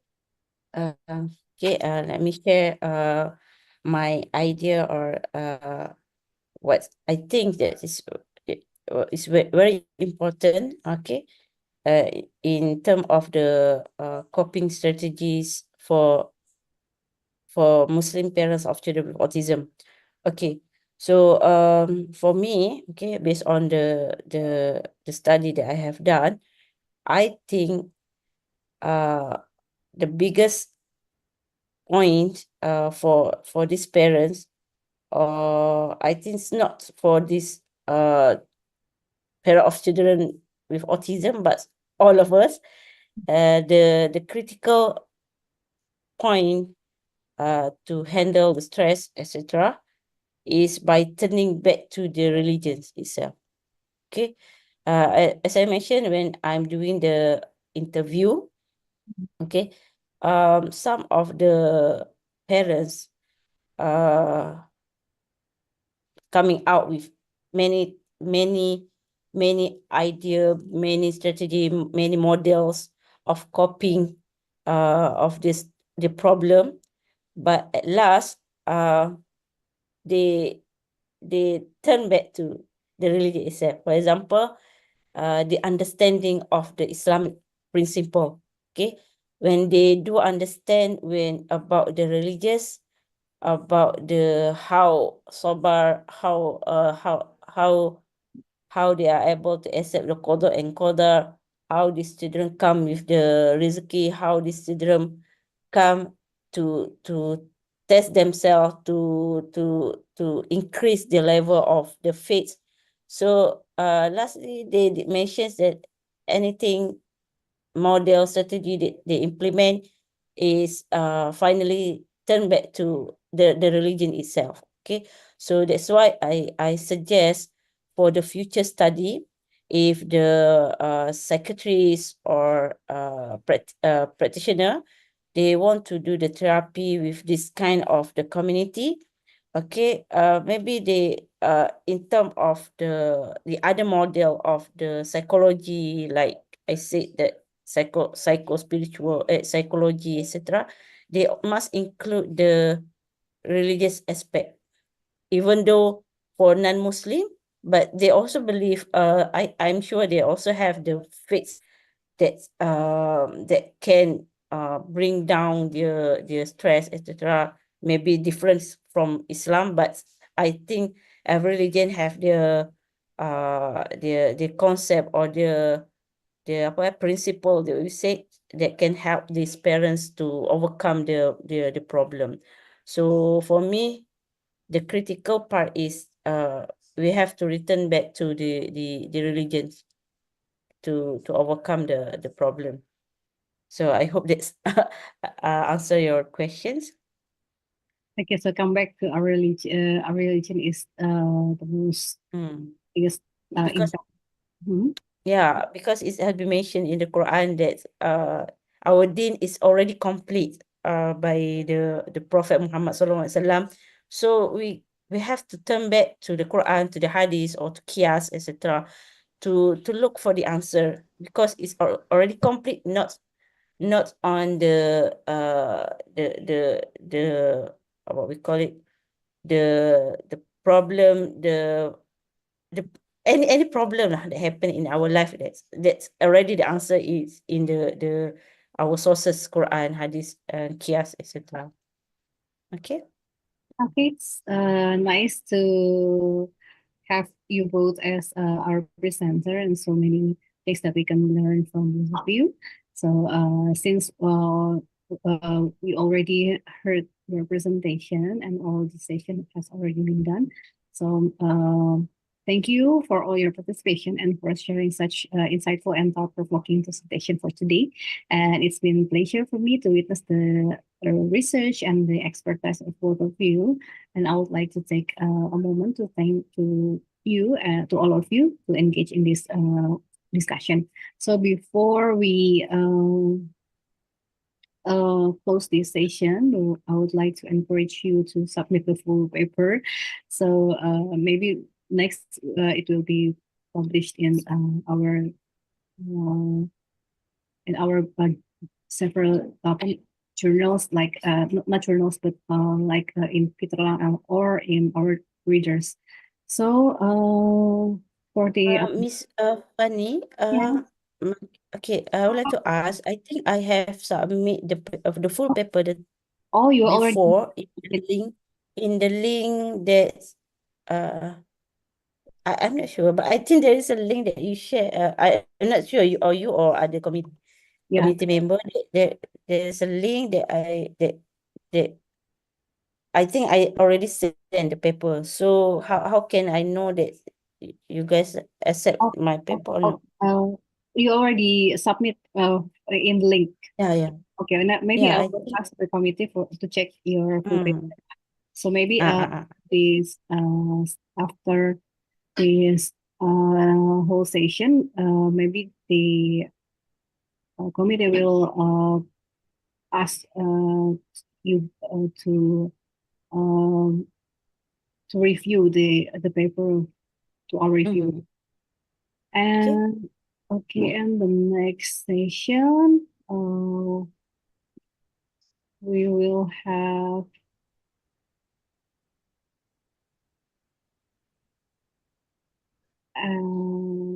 the parallel session. So maybe I will close this session so you can join the parallel session in other rooms. So please stay connected and informed about our upcoming events and also the follow-up for this session. And thank you once again for coming and being part of today's session. We look forward to see your submission, and we all welcome you all to the ICIPSY. Have a wonderful day, and Can I ask something before Okay. Is it the term paper that we have to send? Is it the term paper or is there a new format? No. I think it's the same link as before. Because I've also submitted it, but it's in the form of term paper. Yeah, in the term paper. Yeah.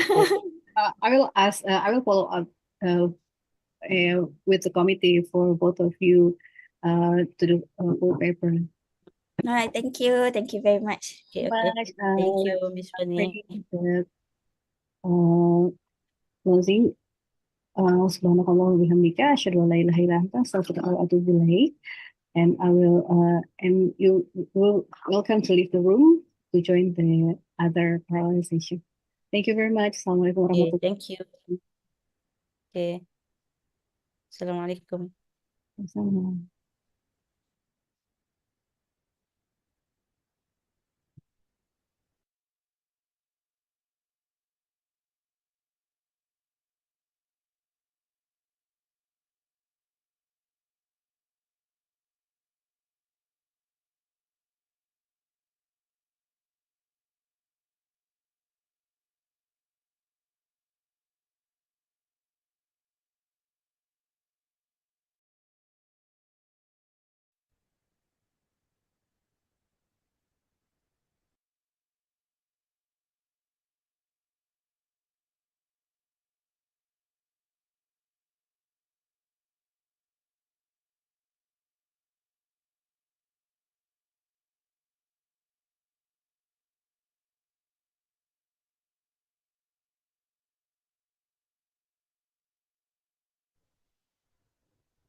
wabarakatuh. Truth has is the knowledge of the self. So we need the self-awareness to achieve passion. And we have to understand that Allah who is aware of all things. Allah said in Taha verse 7, وَإِن تَجْهَرْ بِالْقَوْلِ فَإِنَّهُ يَعْلَمُ السِّرَّ وَأَخْفَى. Whether you speak openly or not, He certainly knows what is secret and what is even more hidden. What is more hidden than the secret is something that inside of man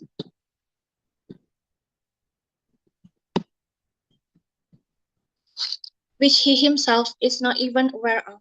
The things that are in the subconscious, deeply embedded in early memory, that are still impacting the way one acts, speaks, and behaves. It is something that humans are not even sure of. Sometimes people have very aggressive behavior. After realizing what actually in his subconsciousness, he has a better way to combat that bad behavior. Allah knows the things about oneself more than anybody else. When humans start to know Allah, remember Allah, Allah makes him aware of himself more than he has ever been. Allah also said in Al-Hashr, verse 19, وَلَا تَكُونُوا كَالَّذِينَ نَسُوا اللَّهَ فَأَنْسَاهُمْ أَنفُسَهُمْ أُولَئِكَ هُمُ الْفَاسِقُونَ. And do not be like those who forgot Allah, so He made them forget themselves. It is they who are truly rebellious. When we are aware of ourselves, we will not forget ourselves. So by remember Allah, we will remember ourselves. According to Ibn Qayyim, the step before remembering Allah or tadakkur is tafakkur, which means reflect on Allah's creation. So the step is tafakkur, then tadakkur, and then by that we hope and we ask to Allah that He will give us the awareness. Tafakkur, or known as Islamic contemplation, according to Malik Badri 2018, some of the main methods of Islamic contemplations are inspiration of the nature of God and His exalted attributes by submitting the heart and the mind to Him and His exalted attributes. Remind of the favors of God by mentioning the grace and favors of God. Recall the reprimands for unrelenting hearts. Recall the praise for the pious. Appeals to the innate aesthetic sense by observing the beauty of everything on the earth. And tadakkur, there are three types of tadakkur structures according to Ibn Qayyim. The first, taking advantage of comments and prohibitions. Second, seeking clarity through lessons with contemplation. Three things support it: a living mind, knowing the length of the journey and arriving safely at the destination, which is paradise.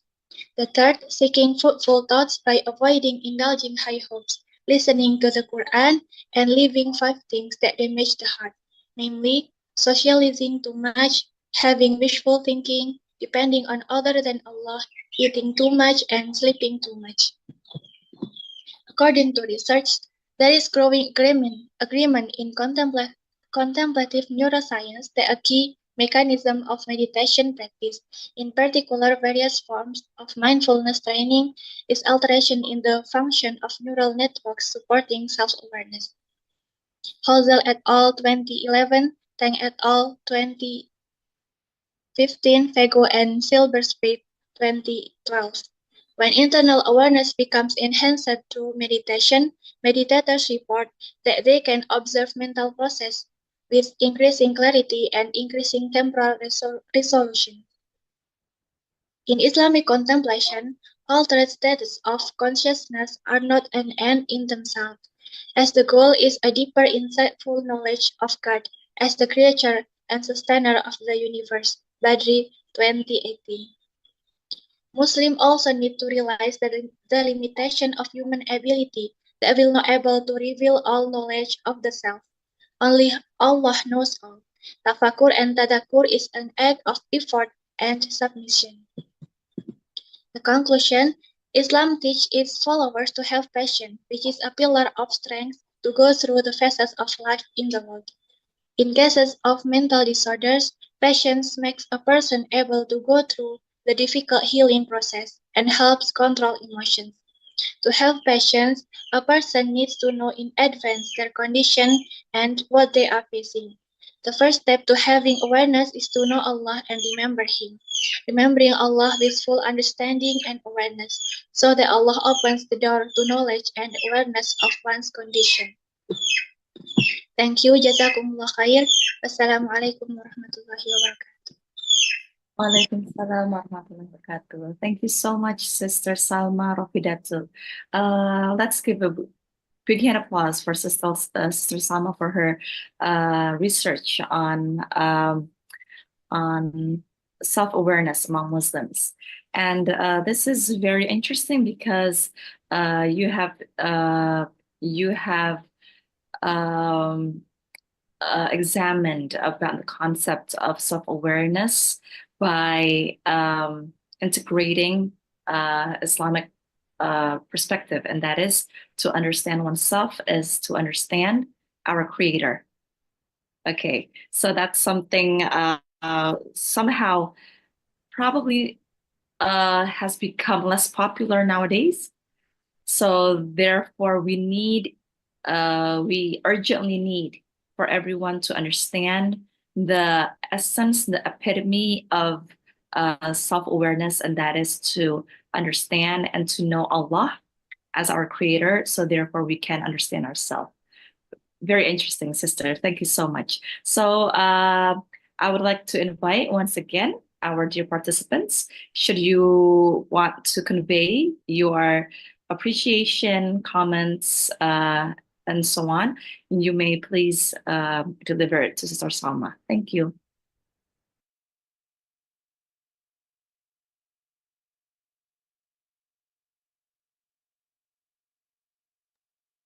Do you have any questions? Sisters? Okay. You have received many appreciation from our brothers and sisters here in the room. And yeah, it's I'd like to, perhaps if there's no question, I'd like to ask to Sister Salma about so how do you conclude how in brief explanation, how can you explain to Muslims at large who does not understand psychology deeply, how can their self-awareness that is anchored to Allah can help them in dealing with mental disorders? Thank you.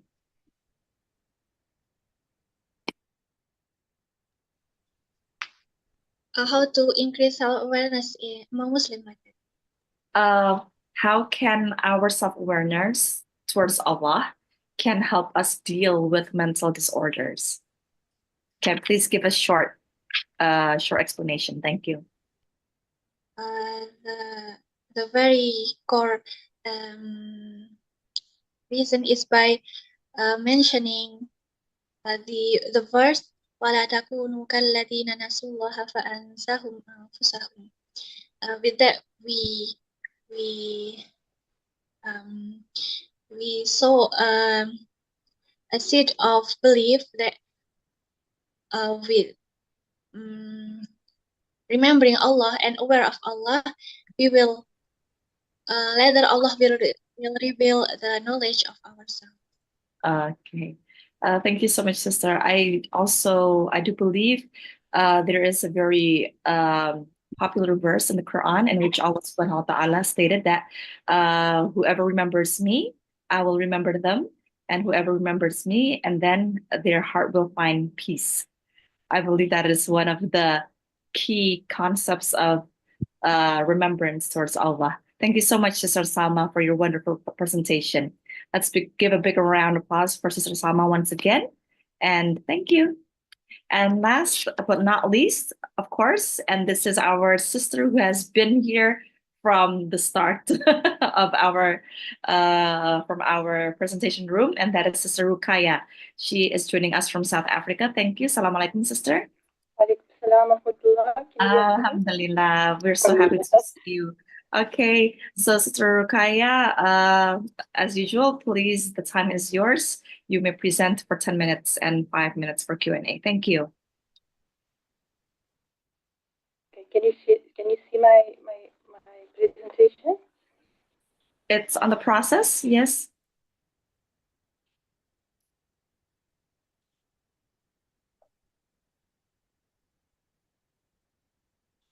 It's on the process. Mm-hmm. Ah, now, yes. Now we can see. There's a slight delay of time, I believe. Yes, I'm very far. I'm very far away. Okay, sister, please. The time is yours. بسم الله الرحمن الرحيم نحمده ونصلي على رسوله الكريم أما بعد أعوذ بالله من الشيطان الرجيم يا أيها الناس قوا أنفسكم وأهليكم نارا وقودها الناس والحجارة صدق الله العظيم. So my name is Rukaya Feldman. I'm an educational psychologist from South Africa, and I'm so honored to be here today. My paper today is a presentation of a proposal for a postgraduate study with doctorate studies. So I haven't conducted the research yet. Inshallah ta'ala, this will be my studies for 2025. So my topic of interest is parenting, and the title of my topic is Conscious Mindful Islamic Parenting, or the SpEM approach, and it is an integrative approach to parenting. The subtitle is Integrating Psychological Concepts of Conscientiousness and Mindfulness with Principles of Islamic Parenting. So the introduction.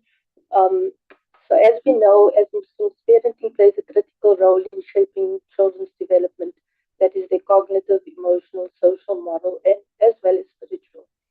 In Islamic communities, this is very important for teaching morals and guides our behaviors as parents. However, there's a limited research that integrates Islamic principles with modern psychological concepts of parenting. So what this research seeks to address is this gap by integrating Islamic teachings with contemporary psychological concepts such as conscientiousness and mindfulness to create a holistic parenting approach. So, inshallah ta'ala, the objectives of this study will be to develop the SpEM approach, number one, to then evaluate the effectiveness of the approach in enhancing parenting practices, and number three, to assess the impact of the SpEM approach on child development outcomes. My research questions are three. Number one, how does the SpEM approach influence or will influence parenting behaviors and attitudes?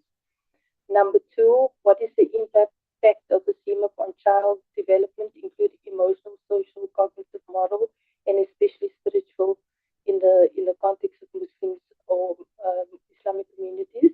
And number three, how do parents perceive the integration of conscientiousness, mindfulness, and Islamic principles in the SpEM approach?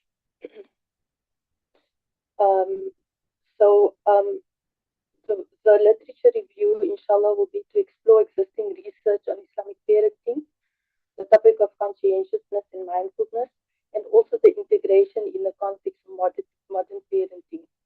I will do a critically examine the principles of Islamic parenting as derived from the Quran and Hadith, and how these align, or how do conscientiousness and mindfulness align with this. Theoretical framework. The theoretical framework for the study will focus on integrating key elements from Islamic psychology, traditional parenting principles, and contemporary psychological constructs, mainly conscientiousness and mindfulness. And inshallah, the goal will be to provide a holistic understanding of parenting in a Muslim context, drawing on religious teachings from the Quran and Hadith, and establish psychological theories. So the theoretical foundations of conceptualization of this is first conscientiousness, which is one of the big 5 personality traits, and it is described as diligence, orderliness, and self-control, which is a trait that impacts behavior, interpersonal interaction, and also parenting practices. The second one, which is the second concept, is mindfulness, and this is being present and aware, helps parents to manage stress, improve emotional regulation, and respond more effectively to children's needs. Also, Islamic traditions, which is the third concept, it is based on Islamic teachings, encompassing responsibilities, self-discipline, and importance of fulfilling both personal and community obligations. So, if we look at the mechanism, this is a model for the SpEM approach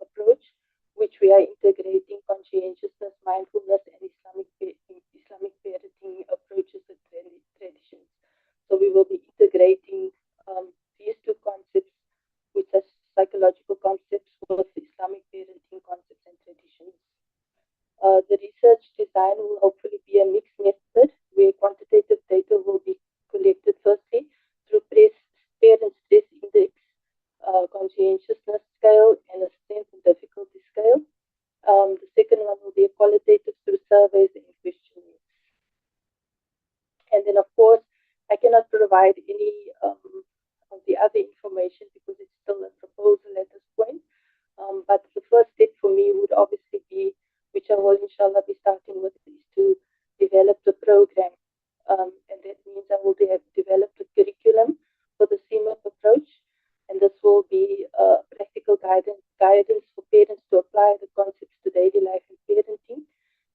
Then I will have to develop the content, which will encompass material and activities that integrate these core principles of conscientiousness, mindfulness, and Islamic teachings. And of course, to think about how the program will enhance parenting skills, inshallah. So this will be my first step that I need to take in this process. And Jazakallah, that is my presentation for today. Okay, Alhamdulillah. Thank you so much, Sister Rukaya, for your presentation. Please, to our participants, let's give our token of appreciation with big round of applause for Sister Rukaya. She is an educational psychologist in South Africa, and she has developed this method of conscientiousness, mindful Islamic parenting. So that's wonderful, sister, for your work. Thank you. Once again, I'd like to invite to our dear participants to perhaps convey your ideas. Should you? Okay. Maybe just an interesting note for me. I truly appreciate the work that you have done, and that is because you are very much aware of that each parents have different personalities. So it's interesting that we focus on conscientiousness, mindfulness, and also on the Islamic parenting as let's say this concept of how to parent wisely. I hope so. So I truly understand that in parenting sometimes it can be very stressful, but inshallah, having to hopefully for parents who are conscientious and for them to try to practice their mindfulness and also to increase their knowledge in Islamic parenting, I believe that can buffer the stress that that they may experience during parenting. So, and I actually believe that because, yes, parenting is it's a very challenging, but inshallah, very much rewarding job that Allah has given to us. So your work in developing conscientiousness, mindfulness, and Islamic parenting is very much needed. Thank you so much, Sister Rukaya. Okay. Okay, so I just see very much love from our participants to you. So there's no questions, but just a lot of love from everybody, from our sisters and our brothers for all of your research. So before we finish off with our presentation in this room, I would like for all of the participants to please activate your cameras, and I would like to make permission for us to have a session for our room. Is that possible? Okay. So please, to Sister Salma, Sister Mahmuda, okay, and to all of our brothers and sisters, you may activate your camera, and we will start we'll start our picture of photo sessions. Okay. Okay. Okay. I'm going to 1, 2, 3. Sister, just a moment, please. Okay. Sorry. Okay, Sister Mahmuda, please. We will wait for you.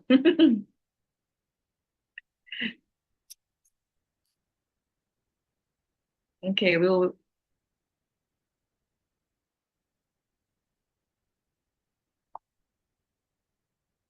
as for announcements, I would like to kindly remind you that this is the end of our paper presentation.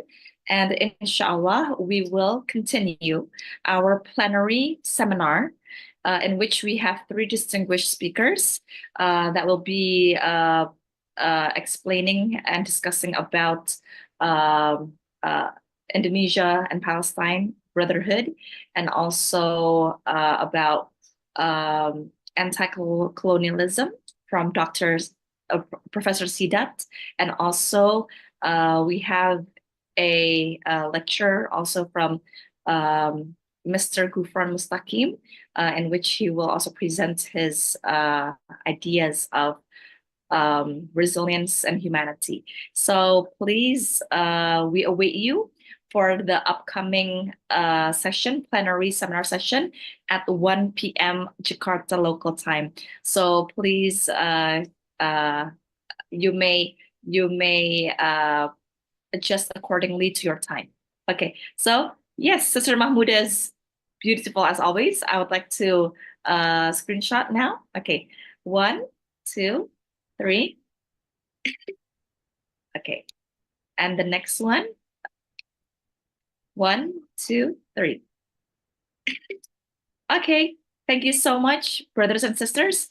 We will await you in this afternoon session, and hope to see you soon. Thank you so much, and I'd like to say thank you, and for all of my, please do apologize. I would like to apologize for all of my shortcomings.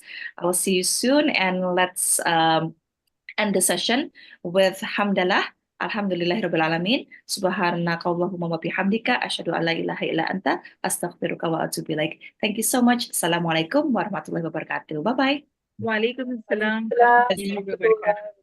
Thank you. Nice to see you, Sister Nadia. Nice to see you too, Sister Mahmouda. Okay. I'll see you soon this afternoon. What time is it in India? This is 9:24 now. Okay, 9:24. Good timing. Good timing. Okay. Okay, you may take your break, and then we will come back later. Okay. Till what time we have a break now? We will rejoin at 1 p.m. Jakarta local time. Okay. Okay, 1 in the afternoon. 1 p.m. in the afternoon. We are 1.5 hours behind you. So, okay. Yeah. Okay, so it's not much of a time difference. Yeah, 11:30 I have. 11:30-ish. Okay, that would be great. So thank you so much. I'll see you later. Assalamualaikum. Bye-bye.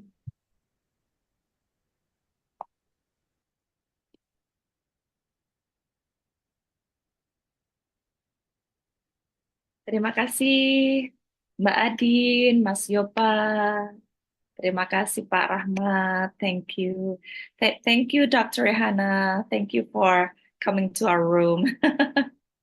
I will see you inshallah at 1 p.m. That is for the plenary seminar. Thank you so much. I'll see you later. Assalamualaikum.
the opportunity is there, open for you to publish with us.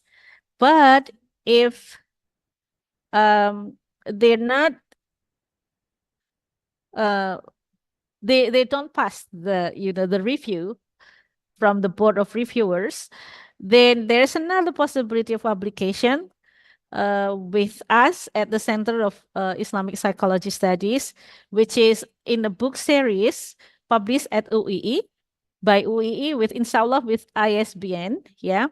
And the book title is Readers in Islamic Psychology. Inshallah, we will be heading to the first edition by the end of this year, inshallah, very soon. And those papers that are not listed in the main publication will be, if you don't mind, will be published in the next edition for the Islamic psychology readers. Okay, so those are the 4 possibilities of publication from this conference. Yes, any question maybe for that? If no, I think if you log into the program book and go through the link of the publication, then you'll understand by yourself, the format and everything. Okay, thank you very much. And thanks for giving us all the interesting research. Present them today for all of us here. Inshallah, it will contribute. Yeah, it's going to enrich the literature in Islamic psychology. Okay, now that our session has ended, because everybody has presented their part, as the moderator today, I would like to close the session, and for that, let's all recite Hamdalah together. Alhamdulillahirabbil alamin. And please don't forget that the plenary session will be today at 1 jam 1 ya. Betul. At 1 p.m. And we will be listening to Professor Ahmad Sidat on his idea about how Palestine, the crisis in Palestine, might change psychology. He is one of the professor who keep advocating on decolonizing psychology. So I'd like to hear that, especially when we're interested about developing psychology for the Ummah. So it's about decolonizing psychology. So please be there, everyone, to listen to him. And also another 2 presentation. One is from the colleague of Professor Awaisi. He will be presenting on the defending Al-Quds. That's what he's going. Basically, that's what he's going to tell us. But this is a different perspective, not like you're sending yourself there to the war, but it's a different perspective on how is it that we would be able to defend Al-Quds and the Ummah in general. Okay. Those were about the presentation that are coming in the plenary session today at 1 p.m. So I'll see you all there. Thank you very much. Assalamualaikum warahmatullahi wabarakatuh. Please give applause to all of us. Waalaikumsalam warahmatullahi wabarakatuh. Okay.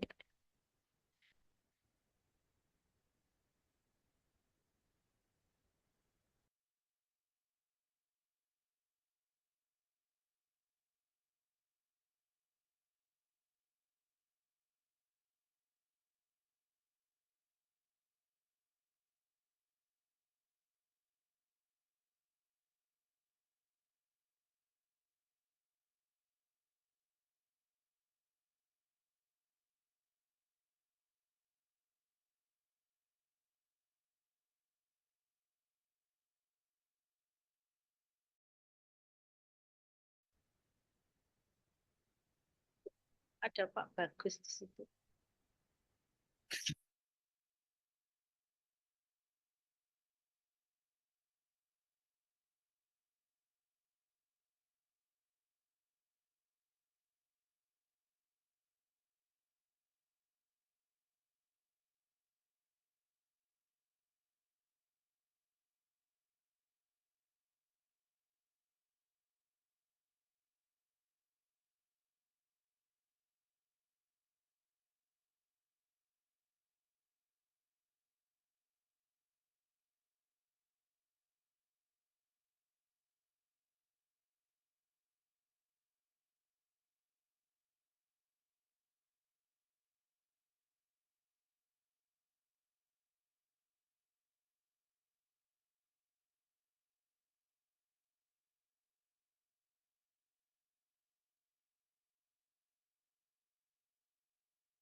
Assalamualaikum warahmatullahi wabarakatuh.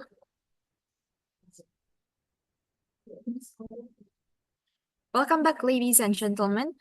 We are delighted to begin the plenary session of the Second ICIPSY 2024.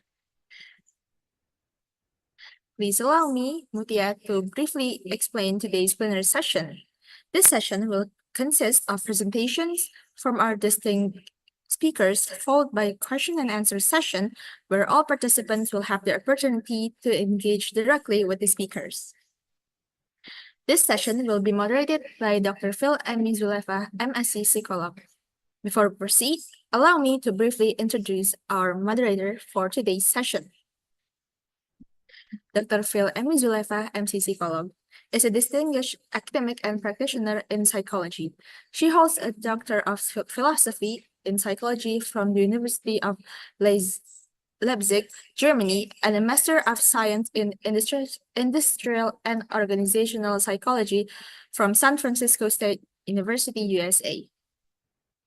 Currently, she serves as the chair of the Center for Islamic Psychology Studies at the Department of Psychology, Universitas Islam Indonesia. Dr. Emi is also a member of the editorial teams for the book series in Islamic Psychology and the International Journal of Islamic Psychology. Her expertise spans various fields, including Quranic work ethic, Islamic psychology, and family resilience. She has presented her work at numerous international conferences, including in Russia, Turkey, Germany, and Pakistan. Ladies and gentlemen, I am honored to introduce the speaker for today's plenary session. We will have insightful presentations led by Mr. Hadzam Min Fadli Rabbi, SIP, MSc, who will discuss the topic of Indonesia and Palestine, faith and brotherhood. Following that, we will have Professor Dr. Muhammad Sidat presenting Under the Eucalyptus, Anti-Colonial Resistance and Psychology from Palestine to Azania. And lastly, Mr. Muhammad Gufran Mustaqim, who will also discuss the topic of Palestine in Islamic civilization, its resilience, its existence, and resilience.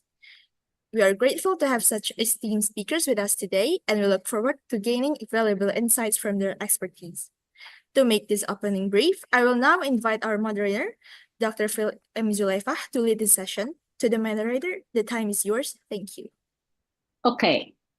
Thank you, Kak Mutia Nurhanifah, for introducing me. Can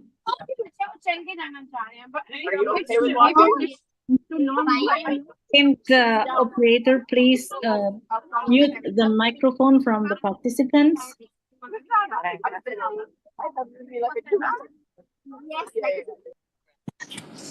Operator, please mute the microphone of the participants. Okay, thank you very much. First of all, please forgive me for not able to put up the visual background of our conference.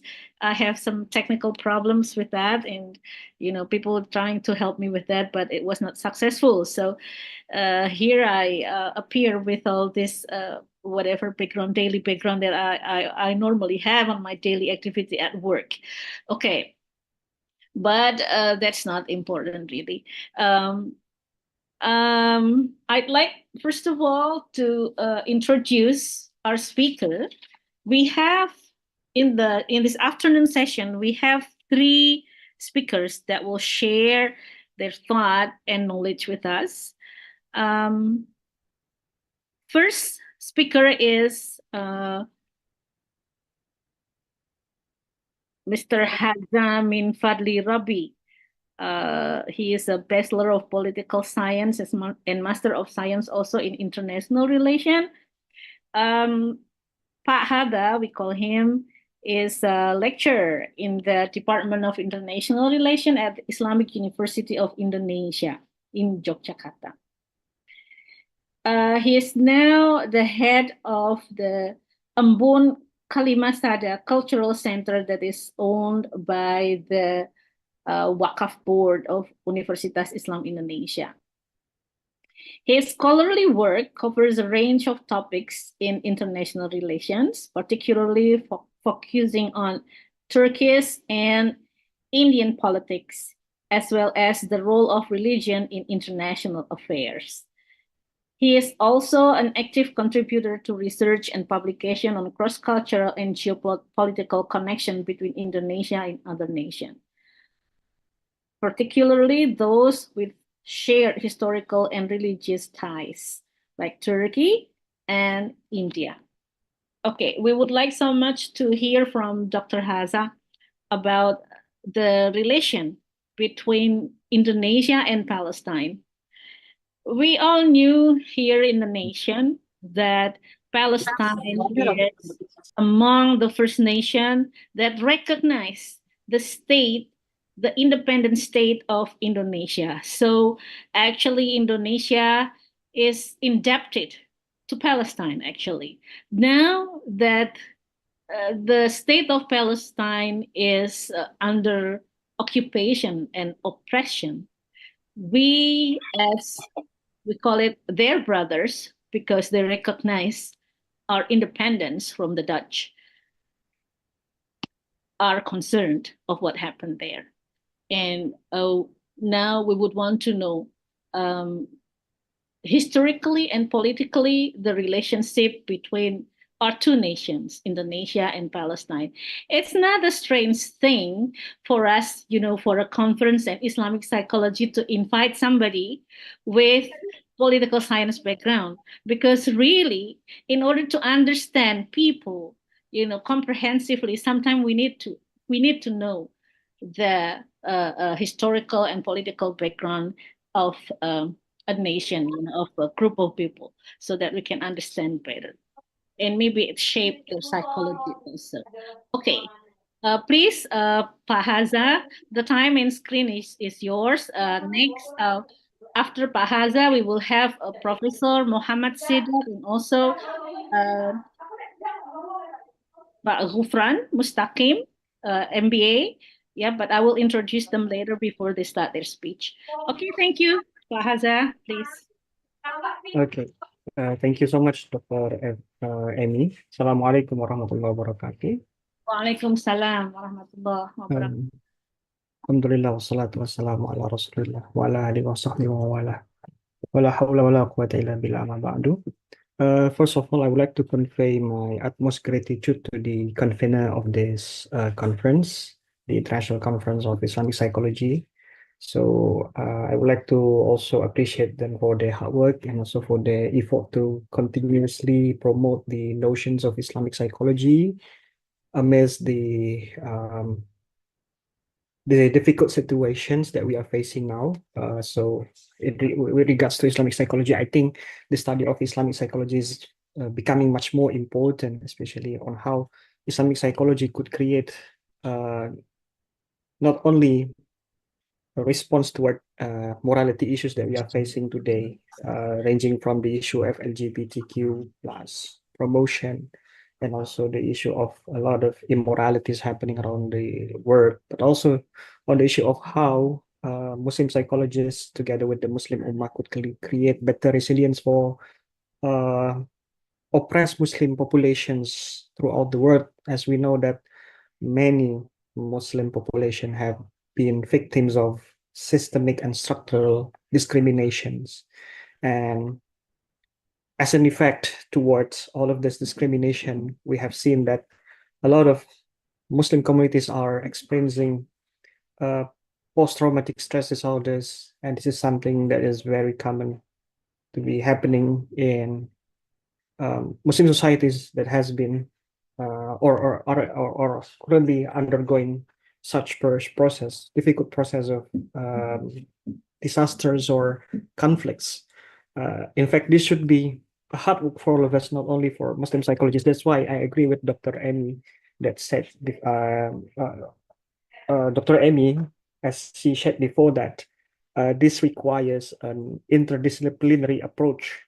And it's not only psychologists, it's also the works of political scientists, it's also the work of physicians. For example, when we are seeing the case in Gaza, we came to know that the crisis in Gaza could not be solved only by a handful of politicians offering ideas and speeches, but it's also the work of psychologists, it's also work of physicians, it's also work of engineers. Because according to the prediction made by United Nations, it will take 300 years to reconstruct Gaza into its original shape. It's not even to develop Gaza into a better shape, but into its original shape before the 7th October. It will require like 300 years because the damage and destruction made by Israeli forces are just outrageous. And we ought to be really angry at this moment because there's no one, I mean, including international organization, who cannot do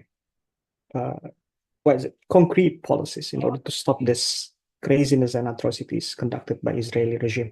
So let me just jump into my presentation today. I know that my presentation would not be that insightful, but perhaps I just want to give some introduction to how we should understand the issue of faith and brotherhood between Indonesia and Palestine. As I'm trying to explore this topic, I'm trying to focus more on how we can discuss this by finding the common values that unites all of the oppressed, colonized nations. And by using this common value and also common principles, then we can act together, move together, not only donating things or giving money. That's also important, but most important is that how we can translate the common value and common principle into concrete action. That is what I'm going to explain. And allow me, as an international relations scholar, to approach this problem from a rather theoretical perspective. I mean, as international relations scholar, we are getting used to analyze things from a macro perspective, from a larger scale, from a systemic perspective. But I'm also wanting to engage with issue of political psychology, and this is also my invitation to my fellow psychologists in this faculty and also to fellow psychologists in the International Association of Muslim Psychologists. We need to have more research done in the realm of political psychology, especially on how we can create better resilience for Muslim communities all across the board, all across the world. Because what we are looking here now is a perfect case of systemic discrimination. Perfect case of systemic structural discrimination conducted by Western powers toward Muslim nations blatantly. It's not just non-Western nation, it is also about systemic structural discrimination against Muslim nations. So it is very explicit, very blatant, nobody is lying about that. They are even expressing the hate clearly to the Muslim nations, to the point that they are trying to dehumanize even the notion of being Muslim. I mean, like, it is, in the words of Western politicians now, that they are equating Muslims with non-human entities, and it's something that actually is a case for us now, test, a very serious examination for all of us now on how we should situate Muslim community better in this dynamic, in these difficult situations. So let me just try to continue with my discussion from this point on. So how we should begin this discussion. The first thing that I would like to emphasize is how we can solidify our solidarity as Ummah. So perhaps some of you is familiar with the nation state system, but let me introduce this from a more general perspective. So the world that we are living now is a world which consists of nation state system. And this nation state system was established by European power after a series of religious wars. So European powers have their own phase of religious conflicts. And after this phases of religious conflict, they agreed to create a more peaceful system that is called as Westphalian system. And this is the system that we are living now and we are applying in the context of nation state system. So everyone recognizes that they are border, that they are sovereignty within certain state. And this is something that we have to respect altogether. But in doing so, Western powers are actually trying to limit and also to even transgress the notion of sovereignty through several kinds of mechanism, especially when this discussion is happening in the context of Muslim world. What we are looking here is that in Westphalian Agreement, there is an important respect toward the idea of sovereignty. But when a Muslim nation is regarded as a threat by Western nation, by Western civilization, that is, and they regard this entity of Muslim nation as a nation which doesn't really having a good cooperation with with Western powers and didn't want to comply with Western standards. Then what happened? What happened is that this Western nation is trying to undermine the sovereignty of this Muslim nation by trying to do what is called as humanitarian intervention. So, for example, if a country in Middle East, let's say Iraq, the case of Iraq is such a brilliant example of how Western nation is trying to undermine the sovereignty of a Muslim nation. So let's say Iraq.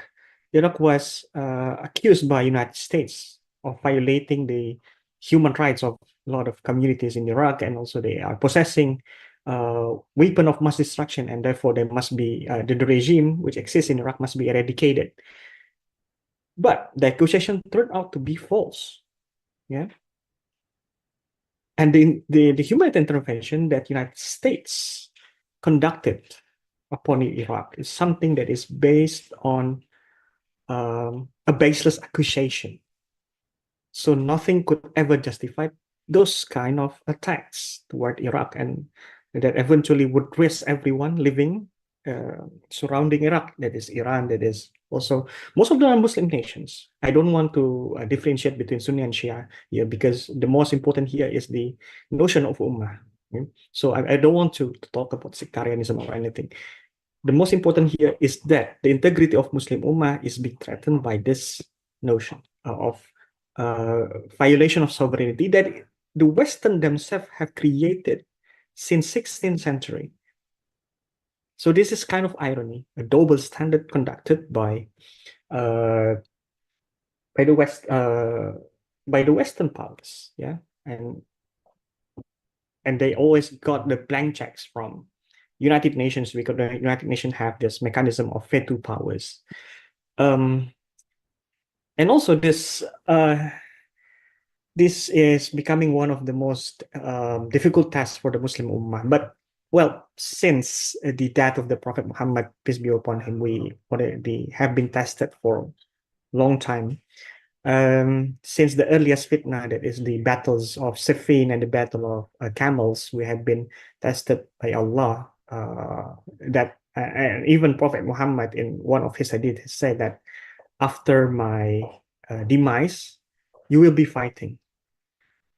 That's the thing, and it will always be a test. So from all of this internal and external dynamics that we together as Ummah are facing, the questions that we should ask is the question of this points. The first thing is that in this context, in order to solidify the solidarity of Ummah, is it important to establish the unity of Muslim nations through the conception of Khilafat? And if yes, why? If not, why? And how we should ensure the solidarity of Ummah within the context of nation-state system? The second thing is that how Muslim Ummah should mobilize support to fellow Muslim in the times of dire urgency, such as in the current unfolding genocide in Gaza. And also genocide in Sudan as well is also being perpetrated by Muslim nation, which is supported by Western powers. We should always remember that genocide is not only happening in Gaza, it's also happening in Sudan as well. Thousands of lives are being killed, even until today, and no one is looking into Sudan. This is something that I would like to remind you. So it's not only limited to the case of Palestine. I would like to expand everyone's horizon right now, because whenever we are talking about Ummah, we're talking about every problem that is occurring now in the Islamic sphere, in the sphere of Muslim world.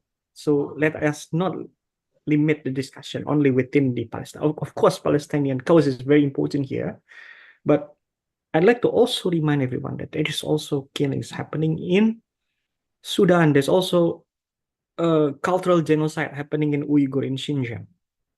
It's also a case of Ummah. So by thinking that with this ummatic mindset, we need to remember that we need to have a synchronized strategy. That is the difficulties and also the beautiful sides, beautiful elements of Ummah. I mean, like, it's difficult to think about everything, but we have to think about everything at the same time. So this is why we should have what is it? A better mindset to face this multidimensional conflict. And how to do that? The first thing is that to know the common value that unites us together. We can come from different countries, from the Muslim world, from Indonesia, from Palestine, from Sudan, from Saudi Arabia, from even from the Western world. I mean, like, there are a lot of Muslim communities living in Germany, in Netherlands, in United Kingdom, in Canada, in United States. We know that. But the thing is this. One of the most important common value that we need to really understand is about how we can convert the feeling of suffering to resistance. And this is something that Frantz Fanon has always advocated in his work. I think that some of you, of course, many of you are psychologists or even psychiatrists, and some of you might have read accounts of Frantz Fanon when he was working as psychiatrist in Algerian hospitals. He himself is a French, coming from Martinique region. So he was assigned by the French colonial government to treat psychiatrist patients in the hospital. But he then sympathized with the Algerian freedom fighters, and then he is becoming one of the integral part of the struggles of the Algerian independence movement. Yeah. So his accounts in the Wretch of the Earth is very important, because not only he provided a lot of first-hand account of his patients in his mental, in his psychiatrist ward. He's been taking a very detailed account of how people are suffering from depression, from maniac symptoms, from PTSD due to the French aggression. Ironically, whenever French colonial government in Algeria were looking into these patients, they see this as a sign of uncivilized nation, because this uncivilized nation are always stressed, are always depressed, are always trying to run amok, to make attacks against French population. But Frantz Fanon did what Francis Fanon did, recorded in his note and reviewed in his book, The Wretch of the Earth. He said that all of this mental disorder is actually caused by the practice of differentiation that French has conducted for many years in French Algeria. And by doing so, France is trying to inhibit Algerian capacity from being a civilized nation. And this kind of practice is making France as actually not a civilized nation, because they're always doing the attacks, and they're always trying to differentiate people. Yeah? So when Frantz Fanon was writing his argument, one of his strongest points is that violence conducted by oppressed people should be an expected response. It should be expected as a normal response, because no one could endure such suffering. Therefore, resistance is a normal response to what oppressive behavior that colonizers are doing. And therefore, what Frantz Fanon advocated the Algerian freedom fighters to do is to break the bondage. And he emphasizes on how the souls could be liberated from both material and imaginative bondage.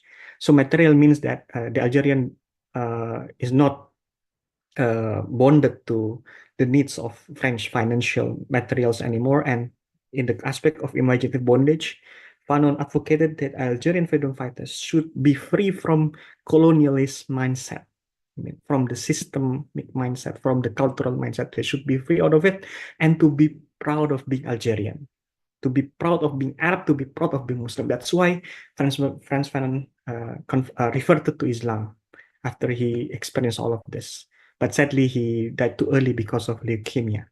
So if you haven't read The Wretch of the Earth, I would like to suggest to read all of this, because it is an important work, a groundbreaking work on how psychoanalysis should be contextualized within colonized nation. And this is something really important.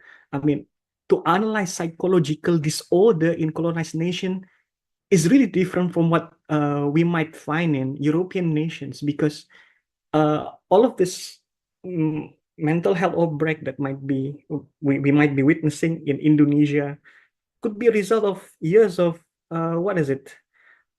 of latent trauma that has been experienced for generations, and it's not yet being healed. And therefore our task in Palestine would be very hard, because this trauma, all of this mental health disorders, psychological disorders that Palestinians are experiencing now could last for generations. See, this is something that we should think together. Another thing, perhaps some of you also remember this name. Malik bin Nabi is one of the thinkers that I really respect, because he thinks that all of Muslims should learn Western philosophy in order to counter Western philosophy in itself. Not to adopt the Western philosophy, but to learn it and to criticize it. And he thinks that one of the most serious problem that is currently infecting the Ummah until today is the problem of defeatism, and also feeling of hopelessness, feeling of that in the Islamic term we define as a problem of Jabariyah. We accept everything as it is. God has decreed us this, and we should accept that. In Javanese, we call it as nerimo. So in this aspect, Malik bin Nabi think that the reason why Muslims are are very deterministic, I mean, to the point that they are defeating themselves, is that they are trapped in the issue of colonizability. So Muslims are thinking that they have no chance to innovate the civilization, and therefore have no chance of salvation or advance to higher level of civilization, because everything is locked, the opportunity is already closed. It is now the era of the domination of the West. That's over for us. We just need to accept the Western civilization.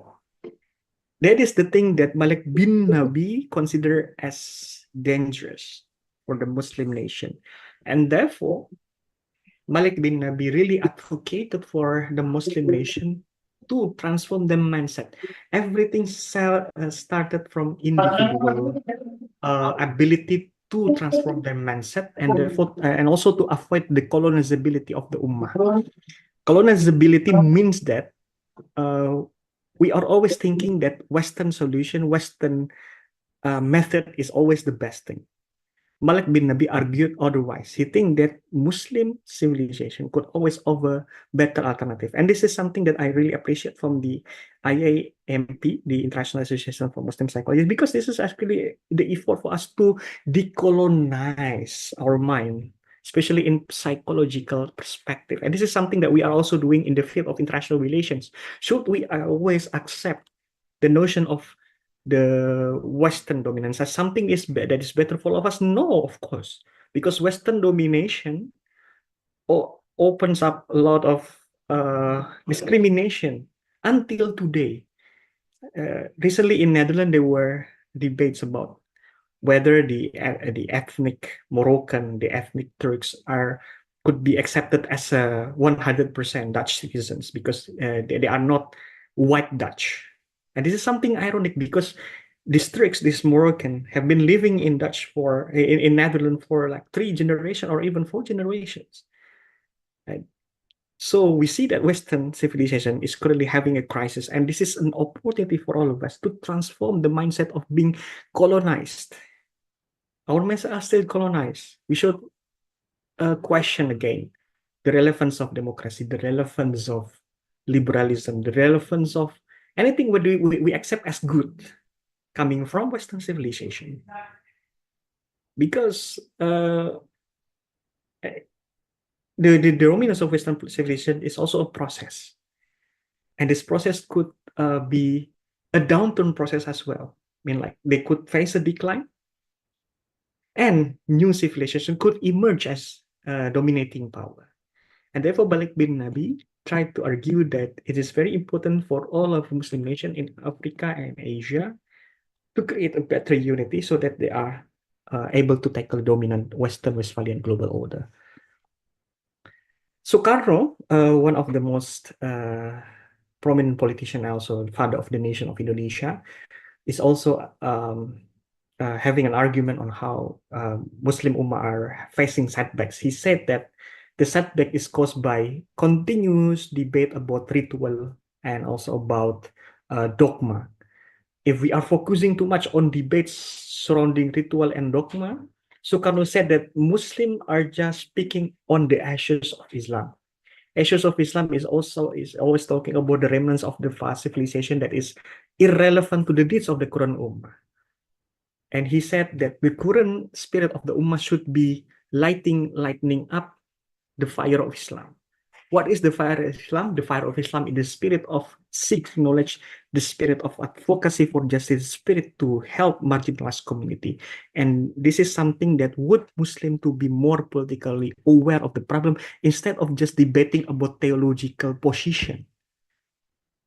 You can be an Athari, you can be an Ash'ari, you can be Maturidi, you can be anyone you want. But if we are always talking about this kind of theological debate, it will not be over because we have the principal disagreement since the first place. Someone could be Hanafi, someone could be Shafi'i, someone could be Hanbali. A lot of issues could be coming as a debate from those differences. But if we keep discussing about this, as in argument Soekarno, we are just taking the ashes. What we need here is to light up the fire of Islam so that Islam could be a guidance for the whole world, not just for the Muslim Ummah.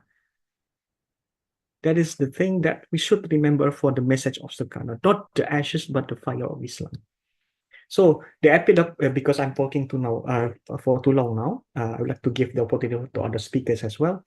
We need to have an ummatic mindset. This is a concept that I borrow from Dr. Owamir Anjum. He's one of the Muslim scholars that I really respect for his idealism and his contextual mindset. He is currently chair of Islamic Studies in the University of Toledo in Texas. So he argued that no matter how different our paradigm or perspective as Muslim Ummah, we should converge these differences, and this convergence could be made through continuous engagement, continuous dialogue and discussions. Difficult discussion will emerge, of course, because of this different perspective. But Malik bin Nabi argued that Afro-Asiatic mindset have the same thing, common thing, that is the feeling of being oppressed. And this feeling could be transformed into value of resistance. And this is something that we have been witnessing since the early genocide, early phase of genocide, since 7 October. A lot of people are getting united, especially in Asian and African nations. They are trying to stand up against Palestine. Even in Bangladesh, I was in Bangladesh for a few days. They were openly advocating for Palestinian cause where they are still democratizing.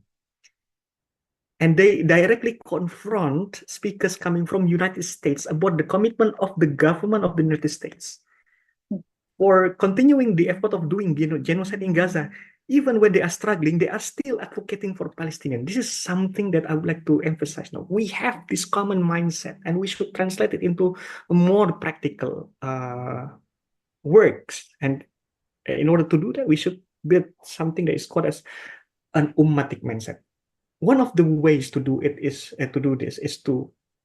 I think, in the practical aspect, we should create a collaborative research on political psychology of the Ummah. And this is something could translate into more practical action. Without research, there would not be a way to make a practical action. That's what I can argue in this presentation. And thank you for your attention. That's all for me. Assalamualaikum warahmatullahi wabarakatuh. Waalaikumsalam warahmatullahi wabarakatuh. MashaAllah. Thank you very much, Pak Hadza. We learned so much from your presentation. Again, ladies and gentlemen, he's from political science, and yet, you see the relevance of Islamic psychology there. He mentioned things like, how is it that as an ummah, we are paralyzed because of colonization, and there is this pit of fatalism. We could fall into that, and that's very dangerous. And probably it is a good time. It's like kind of ripening. The time is ripening for us to wake up, and it's time to think for ourselves, and engage between one ummah and the others, in the Muslim ummah, and also building this new awareness, where we should stand together, know each other better, do workable things together, and things. Very interesting. And Pak Hadza also explore some of the work of psychiatrists, when they talk about the post-trauma. Interestingly, there is a saying from another psychiatrist today, Dr. Gabor Mate. He said that in Palestine, the trauma is never post. It's always present. It's never post. But the most important thing is that what Pak Hadza quoted was that resistance is a normal, should be an anticipated response from an oppression, from occupation. So it's actually, it got us to think. The committee was thinking, like, isn't it possible that we will have one day a study on the psychology of resistance? The psychology of resistance. Maybe that's the area where political science and psychology can collaborate with Pak Hadza. Yes, it's very possible. I think we should do Psychology of some research on this. Yes. Okay. Thank you, Pak Hadza. We will move to the next speaker for this afternoon with Professor Muhammad Sidat. Is Professor Sidat in here already in the Zoom? Assalamu alaikum. I'm here. MashaAllah. Muhammad Ghufran Mustaqim. He took his undergraduate studies at Gajah Mada University in Indonesia and graduated with a Bachelor of Art in International Relations. He then continued his study in an online program from Harvard in 2018. And from 2022 until now, he's enlisted at Stanford University. When are you going to finish this, or are you almost finished this? Inshallah. Very soon? MashaAllah. Inshallah. Okay, all the best for you, brother. Okay. Ghufran Mustaqim was a management consultant at the beginning. That's how he began his career at McKinsey & Company in Greater Jakarta. But he left the company thinking that the hectic schedule with working with McKinsey got him to think, oh, when am I going to have more time to go to masjid and, to pray to Allah and go to masjid, visiting his house and everything. So he left the company, although actually it's a very good company that gave him good professional career there. But he left it, and then he landed in e-commerce business, where he's now doing it until today with a lot of passion, I guess. He's into that. Is the co-founder and CEO of a social commerce company named Evermost from 2020 until 2024 in West Java, Indonesia. His social commerce is based on halal economy and Sharia law. He built the economy gotong royong, or I should translate this, a cooperation-based economy platform by democratizing entrepreneurship and empowering local brands. It was a why now Brother Kufran is here. Now there is this story because Prof. Awaisi apparently was in his flight to Indonesia at this time. Some kind of misscheduling, I guess, yeah, with the another agenda, not our agenda, but another agenda. So because Brother Gufran was in close collaborative kind of project with Prof. Awaisi, so we asked him, please present in his place, to our audience today. It was their idea, his initiative to bring the idea of educating young people in Indonesia, in Yogyakarta, about Al-Quds, freeing Al-Quds, literally, freedom for Al-Quds, in education and coaching kind of form with Prof. Al-Awaisi. This is an educational program that interests many youth, Muslim youth, inspired by the resistance movement in Palestine. So that was story why Brother Gufran is now here. So Mas Gufran, we are now ready to hear from you, to listen from you the story of this idea of freedom from Al-Quds and how in any way that you learn from Prof. Al-Awaisi, we can, stand in support of that movement. Thank you. Thank you very much, Ibu Emi, or I usually call Bully Emi because Ibu Emi is my auntie-in-law. So thank you very much for having me today. I would like to convey the deep apology from Professor Abdul Al-Awaisi because he is now on the plane from Doha to Jakarta because we are going to have an offline event of Saladin Camp this weekend in Lampung. So he's on the plane and cannot attend the session. So I speak here on my capacities as the Secretary General of Serikat Usaha Muhammadiyah.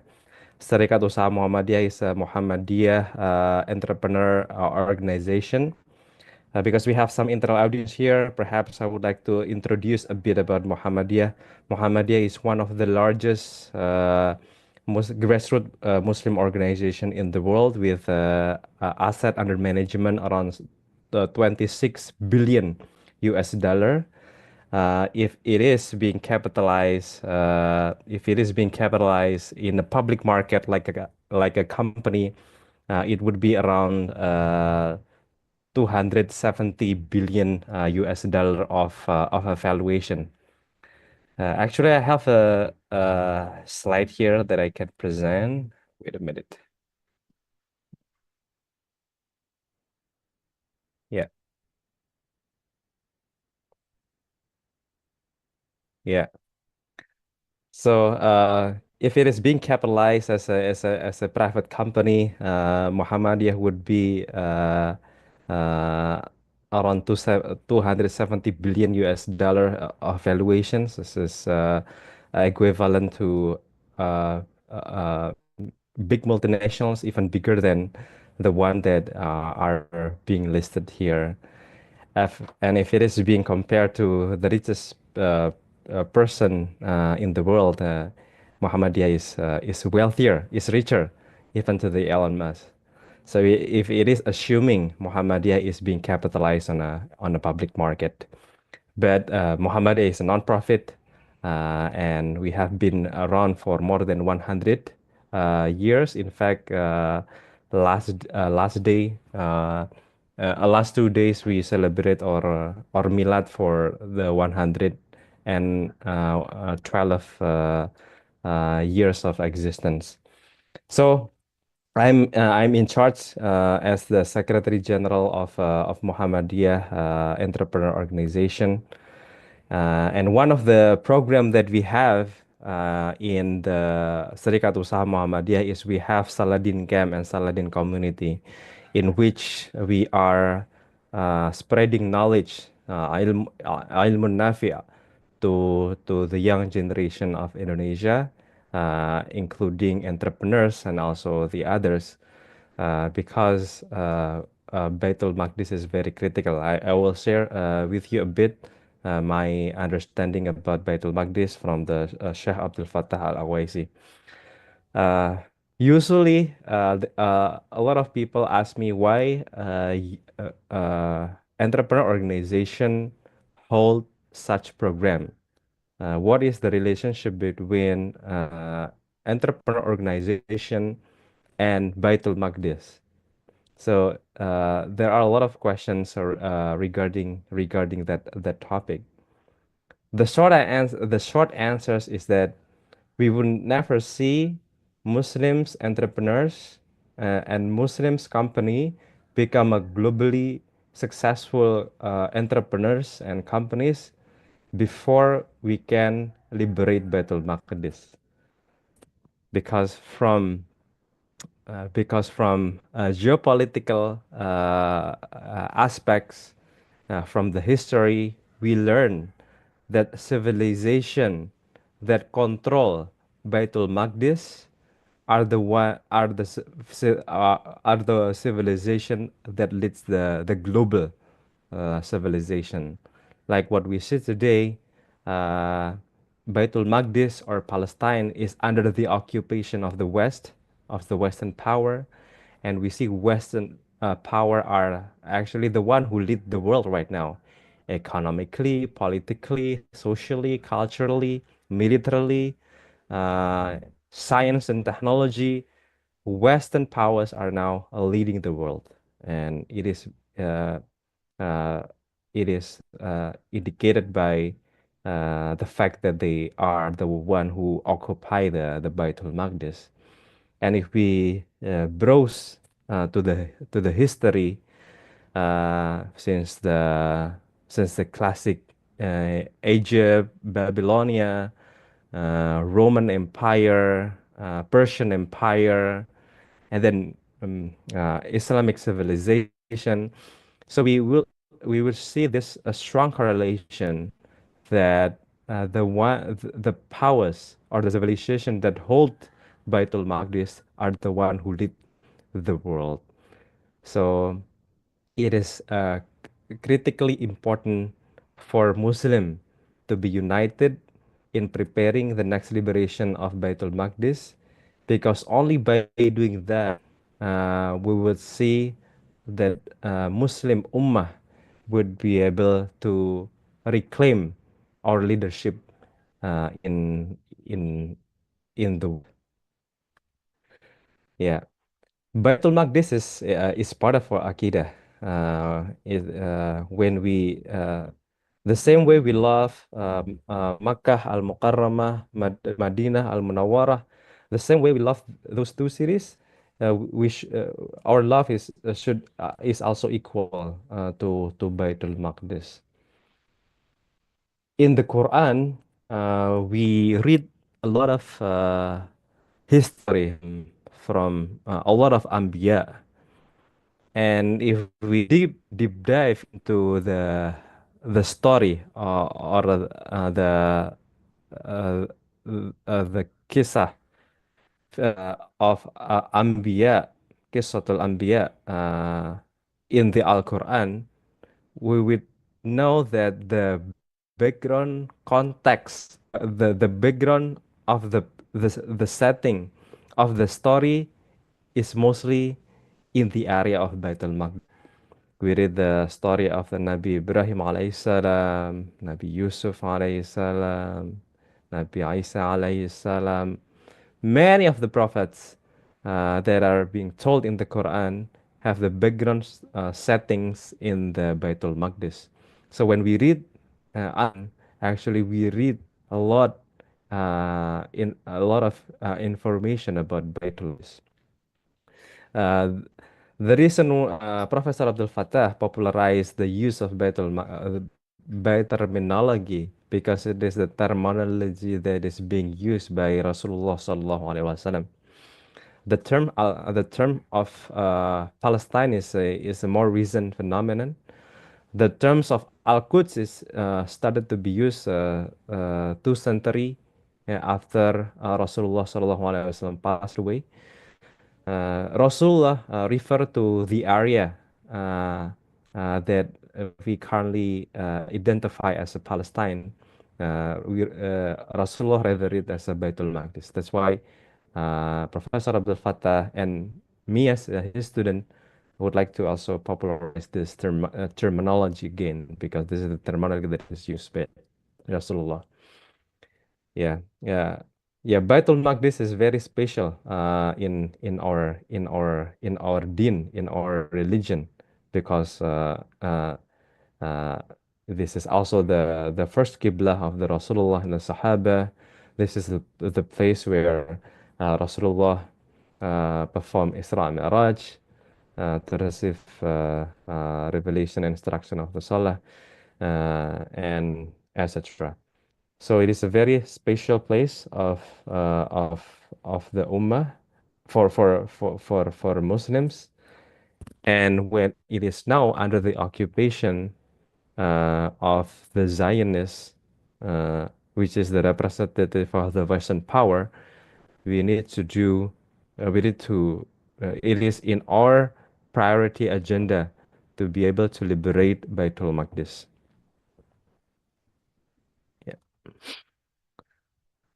The beauty is in this, the beauty of the current phenomena is actually in this surah. Because what happening now is being predicted, is already written on this surah. أعوذ بالله من الشيطان الرجيم إن أحسنتم أحسنتم لأنفسكم وإن أسأتم فلها فإذا جاء وعد الآخرة ليسوءوا وجوهكم وليدخلوا المسجد كما دخلوه أول مرة وليتبروا ما علوا تدبيرا. Actually, the Surah Al-Isra in very great details tells us about the Baitul Maqdis and also the deeds that are required by the Muslim, by the Ummah, to be able to liberate Baitul Maqdis is in the surah. So we can read from the beginning to the end. It's actually all of them is talking about Baitul Maqdis and talking about the deeds or the behaviors or the values principle that the Muslims need to have and need to observe religiously so that we can become a strong ummah that deserve to liberate Baitul Maqdis. In Surah Al-Isra, there are a lot of discussion about respect for parents. There are discussion about the Qiyamul Layl. There are a lot of discussion that we can identify one by one and then try to benchmark it against our daily conduct, whether we already observe it or not, because it is by observing the key deeds or the required behavior that is instructed in this surah. It is one of the strong indicator whether we are ready to liberate Baitul Maqdis or not. But anyway, talking about this ayah specifically, فَإِذَا جَاءَ وَعْدُ الْآخِرَةِ when Baitul Maqdis is inshallah going to be liberated again, similar to awwal marrah, similar to Baitul Maqdis is being liberated by Umar bin Khattab. There is going to be a milestone. There is going to be a phase that we would witness. The first phase before we see the liberation of Baitul Maqdis is liyasu'u wujuhakum, that the colonials, uh, uh, Allah will destroy their reputation, their image, their name. So this is something that we are currently seeing since the last 1 year after the beginning of the last genocide of the Zionists. We see that many people across the globe, regardless their race, their religion, they actually criticize the genocide and the ethnic cleansing done by Zionists. Previously, Zionists uh, uh, gains popularity and gains respect from many international community because they play victim. Many people see them as the victim. They would glorify Israel, who glorify Zionists because they fight for their rights in their homeland, etc. They gain a lot of sympathy from many other, from international community. But this is in the last 1 year, that respect to Zionists is declined significantly. Even kinds of they criticize, they blame the horrific action done by Zionists in the Palestine. So we see this phase, this first milestone is currently happening. Liyasu'u wujuhakum. So Allah subhanahu wa ta'ala is now basically destroying the reputation of Zionists by many people, many nations, both government as well as its citizens, to this colonial to this colonialist project. And what we don't know, Allahu Alam, how many years is going to happen. Where is it going to be 1 year, 5 years, 10 years, or 20 years? Allahu Alam. But this first phase, liyasu wujuhakum, is started to happen right now. Yeah.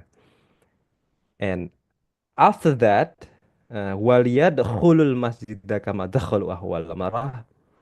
And after that, we will see that Baitul Maqdis, inshallah, can be liberated again. That we can we can gain a futuhat of Baitul Maqdis, and we can conduct prayer, we can do salah fil Masjid al-Aqsa wa huwa hurrun aziz, when it is already being liberated. So this provides optimism for us that actually we are very close to the next liberation of Baitul Maqdis, that the Zionist governance in the area is going to end soon. Professor Abdul Fattah is very optimistic that the futuhat of Baitul Maqdis will happen in our generation, especially in my generation. I'm now 33 years old.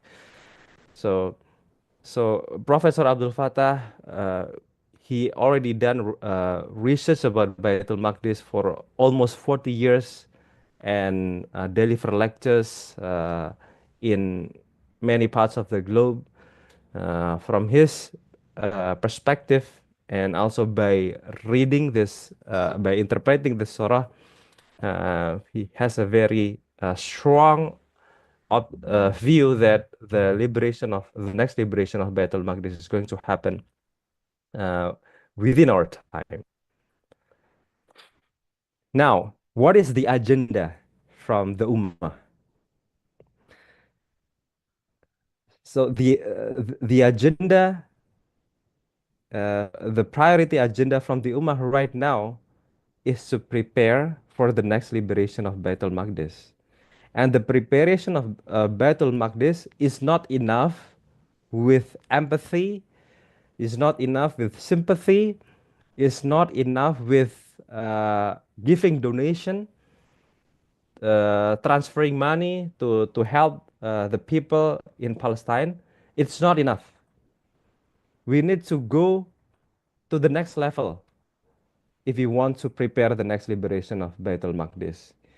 Yes, our empathy, our sympathy, and our donation is important, but it's not going to give a foundation for the next liberation of Baitul Maqdis. The foundation of the next futuhat of Baitul Maqdis is ilmu wal ma'rifah, is knowledge about Baitul Maqdis. So this is becoming the crucial agenda for the Ummah. We no longer talk about the sympathy, we no longer about the empathy, but we need to really understand about Baitul Maqdis. Ilmu wal ma'rifah comes to a lot of comes to a lot of form. But in general, usually Professor Abdul Fattah asks his student, you say that you love Palestine, you love Baitul Maqdis. How many books you already read about Baitul Maqdis? Usually the answer is that very few people who read about Baitul Maqdis. Yeah, so we need to make a concrete action. If we say that we love Baitul Maqdis, our love should be transformed to the energy of preparing the next liberation of Baitul Maqdis, and we need to read a lot about the Baitul Maqdis, about its history, its geography, about its the interpretation of the ayah, of many ayah in the Al-Quran about the Baitul Maqdis, because by learning all of those, we will be equipped with necessary knowledge as a foundation for the next liberation of Baitul Maqdis. Professor Abdul Fattah emphasized that any military actions, any political means to liberate Baitul Maqdis would end up in failure if it is not laid on the strong knowledge on the Baitul Maqdis. In fact, the political means and the military means already being done right now and since decades ago. We know 6-day Arabian War. We know a lot about the diplomatic discourse that happened in the United Nations related to the Palestine and etc.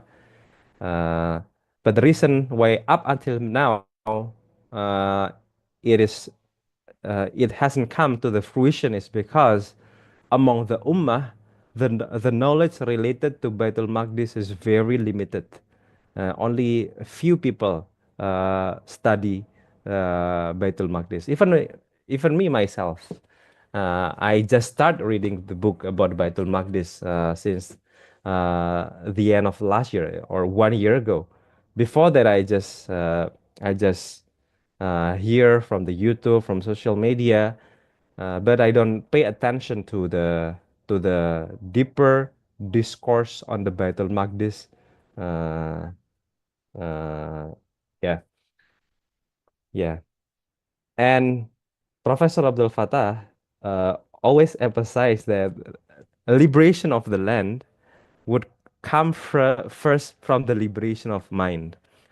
So knowledge would help us to liberate our mind. And one of the key proposition that one of the key proposition of his academic writing is that Israel is not a state. It is a Western colonial project. Zionism is a part of the larger agenda of a Western colonial project in which Western powers understand that this area has a very strong geopolitical significance.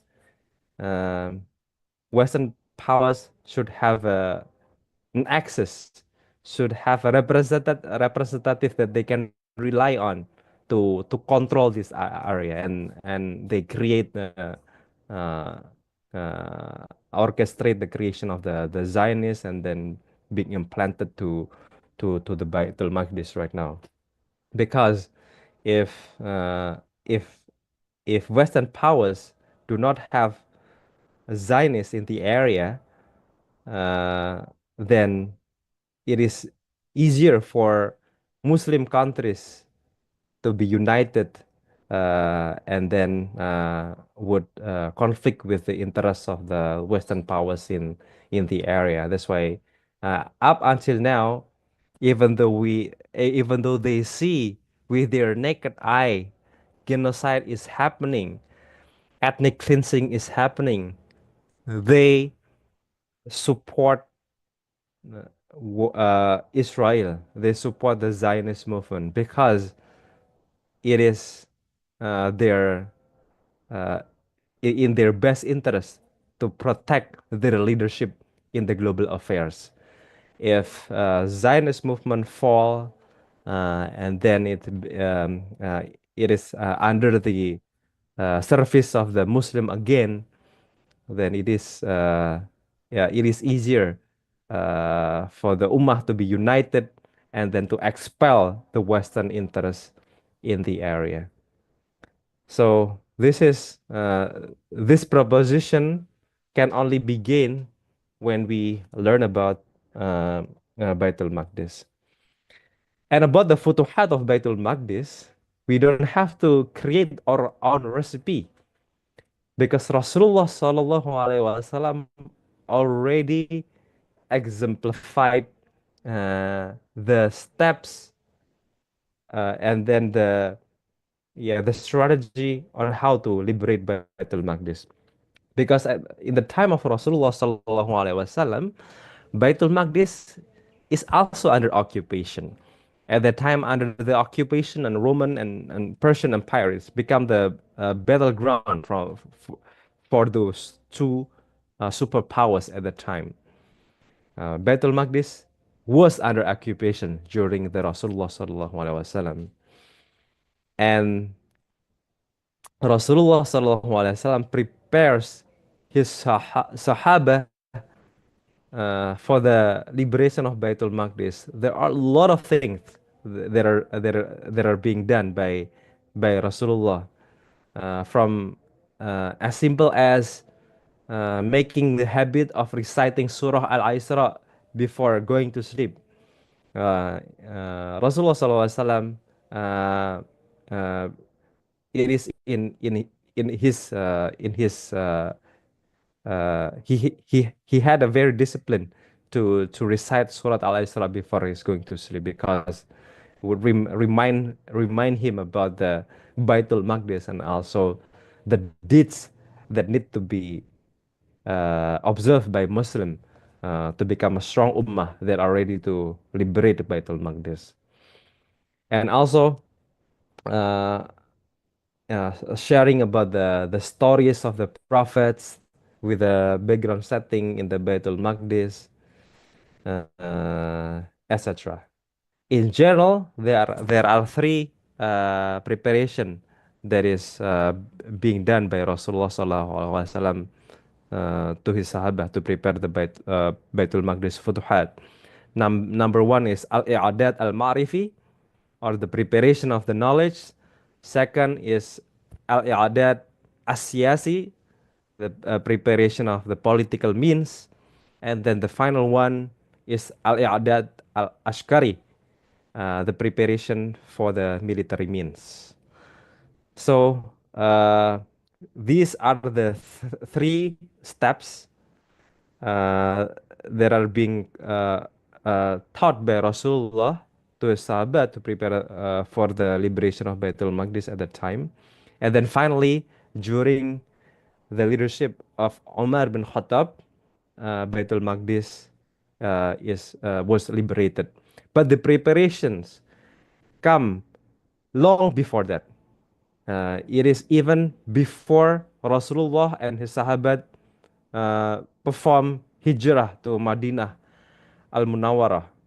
Before that, actually, the preparation of the next liberation of liberation of Baitul Maqdis already done since the early years of the nubuwah of the Rasulullah sallallahu alaihi wasallam. So it takes quite some time for Rasulullah to prepare his Sahabah for that. Al-i'adad al-ma'rifi, al-i'adad al-siyasi, al-i'adad al-askari. Professor Abdul Fattah mentioned that there is still big homework from the Ummah for the first step, because third step is much easier. It would come naturally when we do proper al-i'adad al-ma'rifi, prepare the knowledge in relation with the Baitul Maqdis, because when we have deep knowledge on the Baitul Maqdis, it will natural come to us about the strategic planning and then strategic action that we can do to contribute in the liberation of Baitul Maqdis. That's why Professor Abdul Fattah opened up a master program and doctoral program in Islamic Jerusalem study or in Baitul Maqdis study around the world, in Turkey, in Malaysia, in United Kingdom, in Indonesia as well. In fact, as part of the program of Saladin Camp that I am honored to organize and to become a servant on it, one of the agenda is to establish a master program in Baitul Maqdis study, and Alhamdulillah, it is going to happen soon. The Islamic Jerusalem study, the master program, would start to be available in the next semester in Universitas Muhammadiyah Jakarta. It is going to be the first taught master degree in Baitul Maqdis in Southeast Asia, because the one in Malaysia is a research program, but in Universitas Muhammadiyah Jakarta is going to be the taught master program. So it's the first and the only taught master program in Baitul Maqdis study in Southeast Asia. The reason why Professor Abdul Fattah really cares about Indonesia and Southeast Asia in general, because he already traveled around the world, in Europe, in Anatolia, Middle East, Africa, South Asia, and many other places. And he says that the place where the preparation of al-i'adad al-ma'rifi, the preparation of the knowledge preparation for the next of liberation Baitul Maqdis, the most fertile ground is Southeast Asia, especially Indonesia. So that's why we have a program of Saladin Camp, Saladin Community, establishing master program. We publicize books in relation to Baitul Maqdis, and also conduct daurah, 5 to 7 days intensive course on Baitul Maqdis. And Alhamdulillah, in less than 1 year, inshallah, we'll be able to graduate around 1,000 alumni of Saladin Camp. It is part of our small contribution to spread knowledge on Baitul Maqdis, so that a lot of it will become a mainstream knowledge among Ummah, and it will drive strategic thinking, strategic action that will result in the futuhat of Baitul Maqdis. Yeah. If we talk about the raw materials that we are optimistic that Muslim civilization would once again become the dominant force in the global affairs.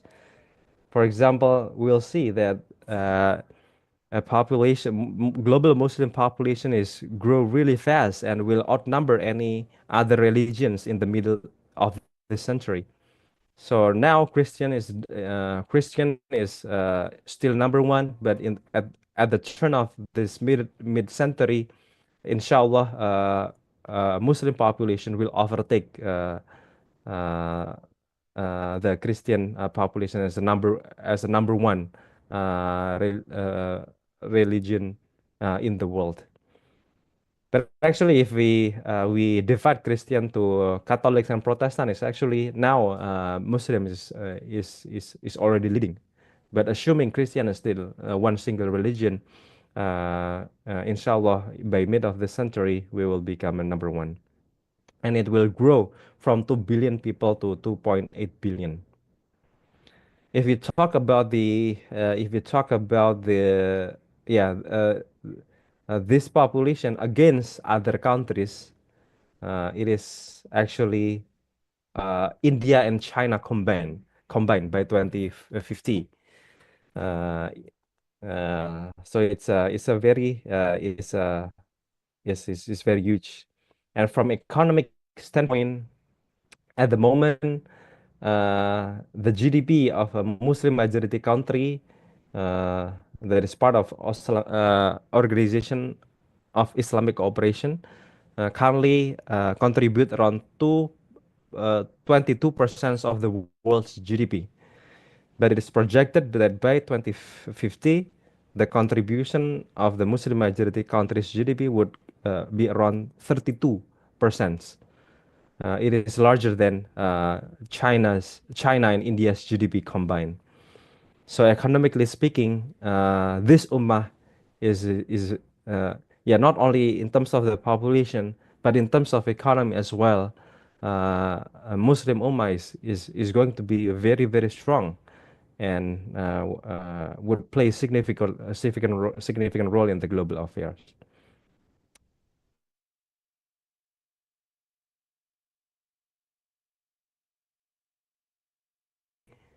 The most suitable country to lead the Muslim world. Indonesia is currently the largest economy among OIC countries. So if we use the GDP at purchasing power parity, we would see Indonesia is already number 8 in 2016, and would be at fourth largest economy by 2050. But among Muslim countries, Indonesia is already number 1 right now, even in moreover in 2050. So Indonesia has a strategic capability to drive and consolidate these Muslim majority countries due to our rising geopolitical powers comes great responsibility. That's why it is in the hands of young Indonesian generation, as well as the Indonesian government, to play a key and significant role in driving OIC countries to consolidate. And one of the proof whether we are already have a strong and deep multilateral cooperation among OIC countries is whether we can be united as one ummah, and then whether Muslim civilization will once again become rahmah lil alamin. Because it is automatic if we are able to liberate Baitul Maqdis. There is already promised in the Surah Al-Isra. It is automatic that inshallah Muslim civilization will be one of the will be the leader of the in the global civilization.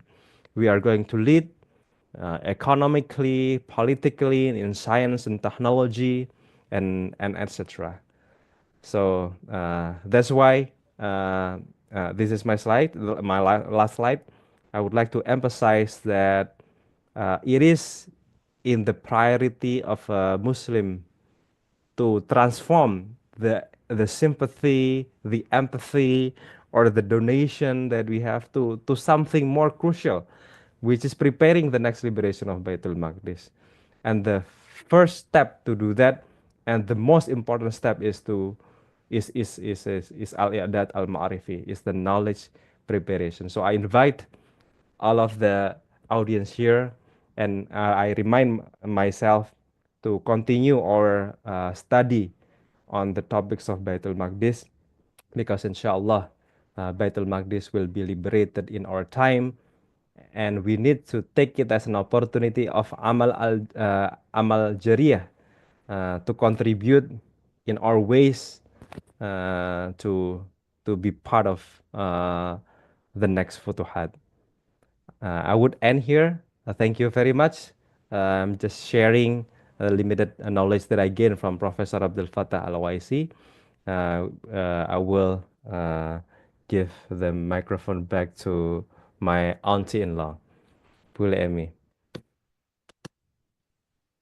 MashaAllah. Okay. When there was this news on the Saladin camp going to apply, but then I had to stay in the camp for 7 days. That I was not able to do. I have kids at home and take care of them.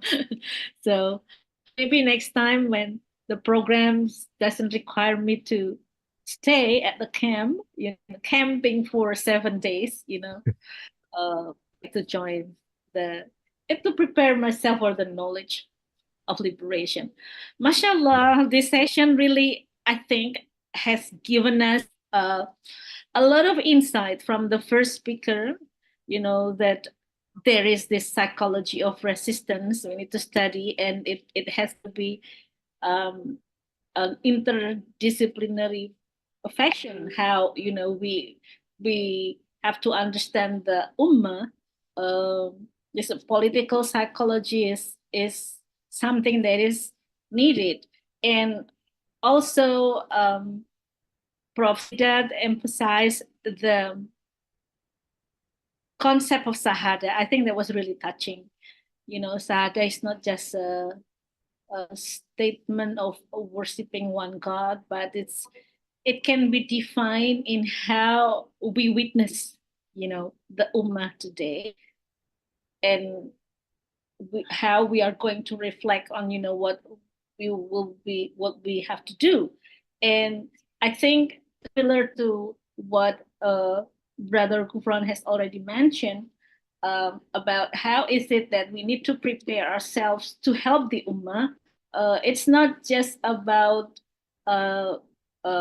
producing knowledge, but it's also about transforming ourselves. It's transforming the society, but it's also transforming ourselves. I think so far, because I don't think I want to say much here, we would like to hear more on the discussion from the participant with the speakers. So I don't think I will list more points. I will leave it to the participants to discuss, ask right away to the speakers. You can write in the chat, or you can also raise your hand. So we will give the opportunities to both raise hands and also write question in the chat. Okay, thank you very much for all speakers. Now, question and answer session is open.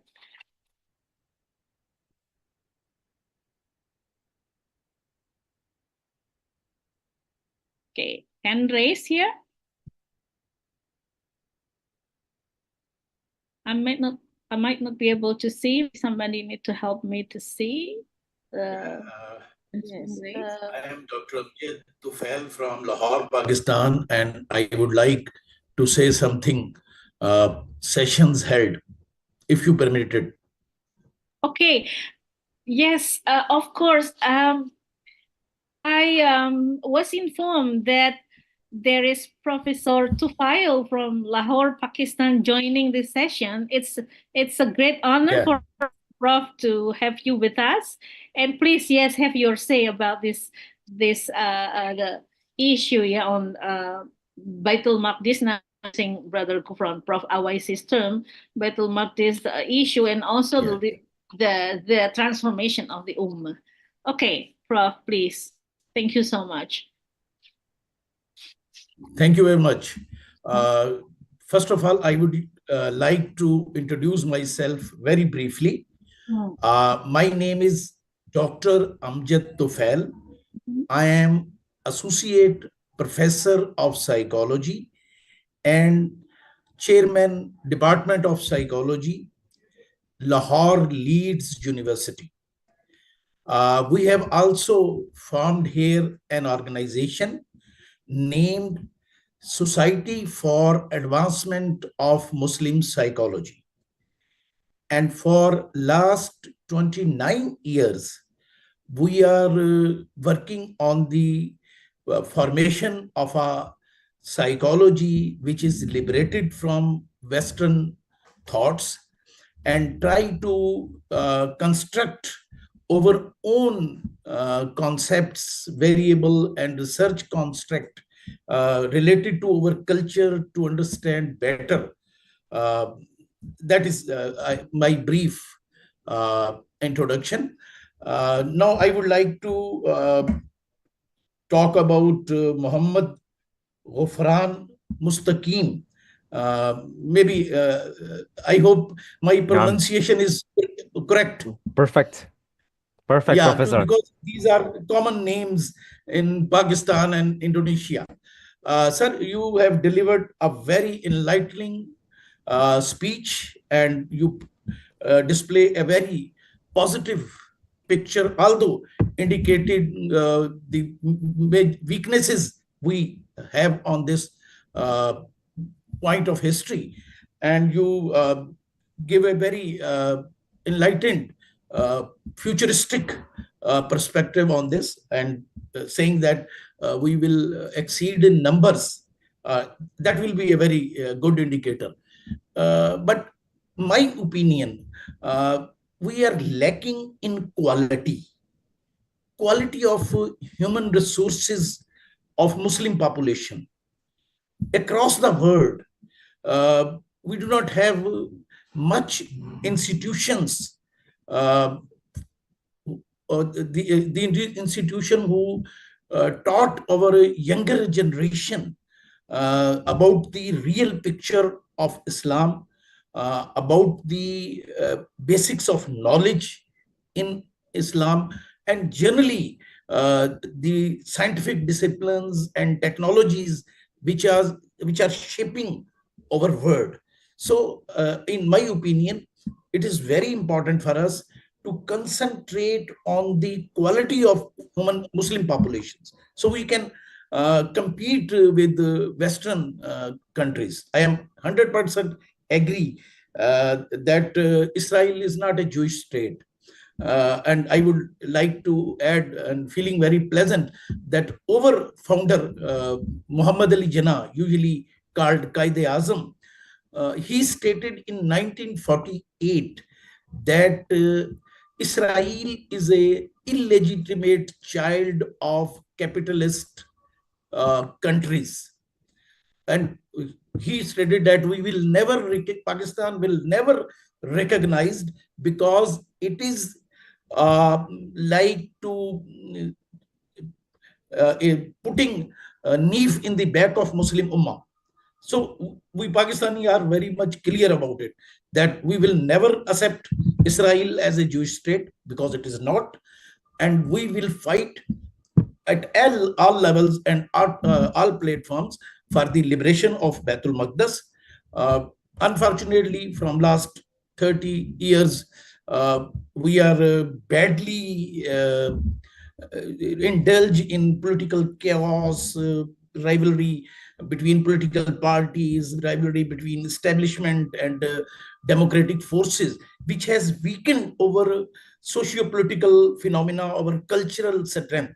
But definitely we will gain it again, and it will not be possible without creating knowledge and disseminating knowledge among Pakistani as well as Muslim population. So that's my comments.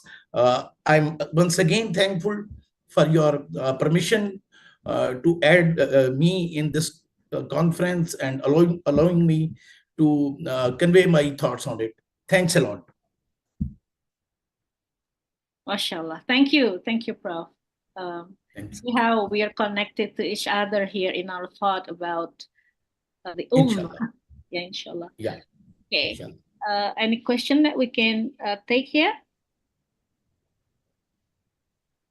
Sister Nadia? Where is Sister Nadia? I think she was preparing some questions she needed to ask. Probably I can comment Professor Tufel. Sure, sure. Yeah. Thanks a lot, Professor Tufel. I would be very really appreciate for your comment and your observation in this. My teacher, my professor, Professor Abdul Fattah, I also actually asked that question to Professor Abdul Fattah, and he said that we have surah Al-Alaq, اقرأ باسم ربك الذي خلق خلق الإنسان من علق اقرأ وربك الأكرم. So he mentioned that as long as we try and in disciplined way to gain knowledge, to do iqra, inshallah, iqra bismi rabbikal ladzi khalaq khalaqal insana min 'alaq iqra wa rabbukal akram. Inshallah, Allah will bless us, will be able to increase our level or position in the in this world. So I think you're right. We have a lot of homeworks in terms of the quality, and that's why we have used a professor to be able to help spread knowledge in the Pakistan, and it's also our homework in our own institution, in our own society to basically spread knowledge. But inshallah, we do ikhtiyar. Allah will perfect our effort, and I actually see the emergence of the Muslims quality. Like I'm in the technology business in Indonesia.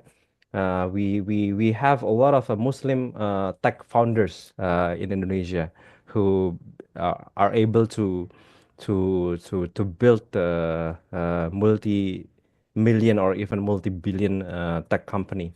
So that's from my from my background, and I see that is also happening in many other place. So I think the trend is there, but the Hamburg is obviously still very big, and let's use social media and technology to accelerate the knowledge penetration related to Baitul Maqdis, or also related to the topics that we care about. Yeah, because once we are able to do Futuhat of Baitul Maqdis, then it is in the hands of Muslim to provide leadership in the economy, in the science and technology, and in the other fields, and we need Muslims experts in those areas. And Allah gives us time before we do Futuhat. We need to prepare all of those experts in those areas, because once Futuhat happen, then automatically it is in the hands of Muslims to provide leadership in all of those fields. MashaAllah. Thank you very much. Any more questions from our participant? Maybe the topic for us psychologists, we need kind of to connect, here and there, because normally people in psychology face like, they counsel client individually, maybe small group, coaching and things like that. Now we are dealing with something that is very big, that is the Ummah in the current condition, in the current state. So people need to kind of reflect and thought, gain some insight.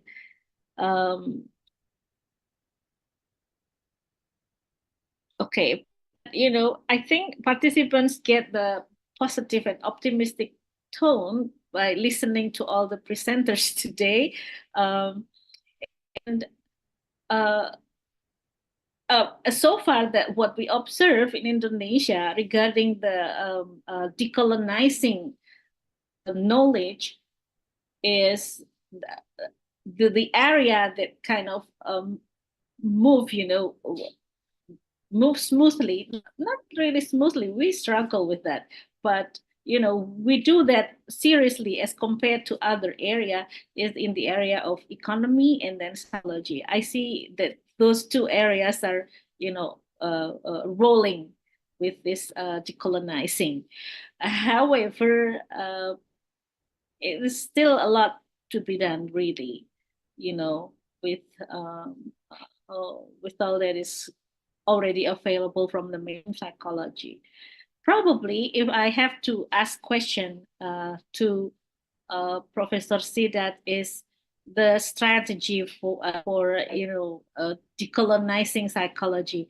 We need to hear from you, Prof, about this one.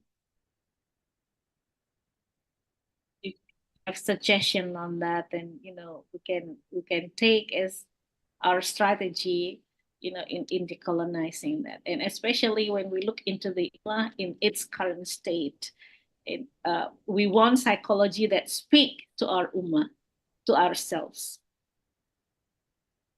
Assalamu alaikum. If I can respond. Yes, please. Well, psychology, we shouldn't forget, is a creation of the colonial knowledge system. It's rooted in colonialism and was created very specifically as part of the technology and instruments to occupy colonized people's lands, material, and their hearts and minds. And so it's important to be teaching students about the history of psychology, its emergence and its location within the colonial knowledge system. And then, as I was trying to say, is to look at how we are teaching.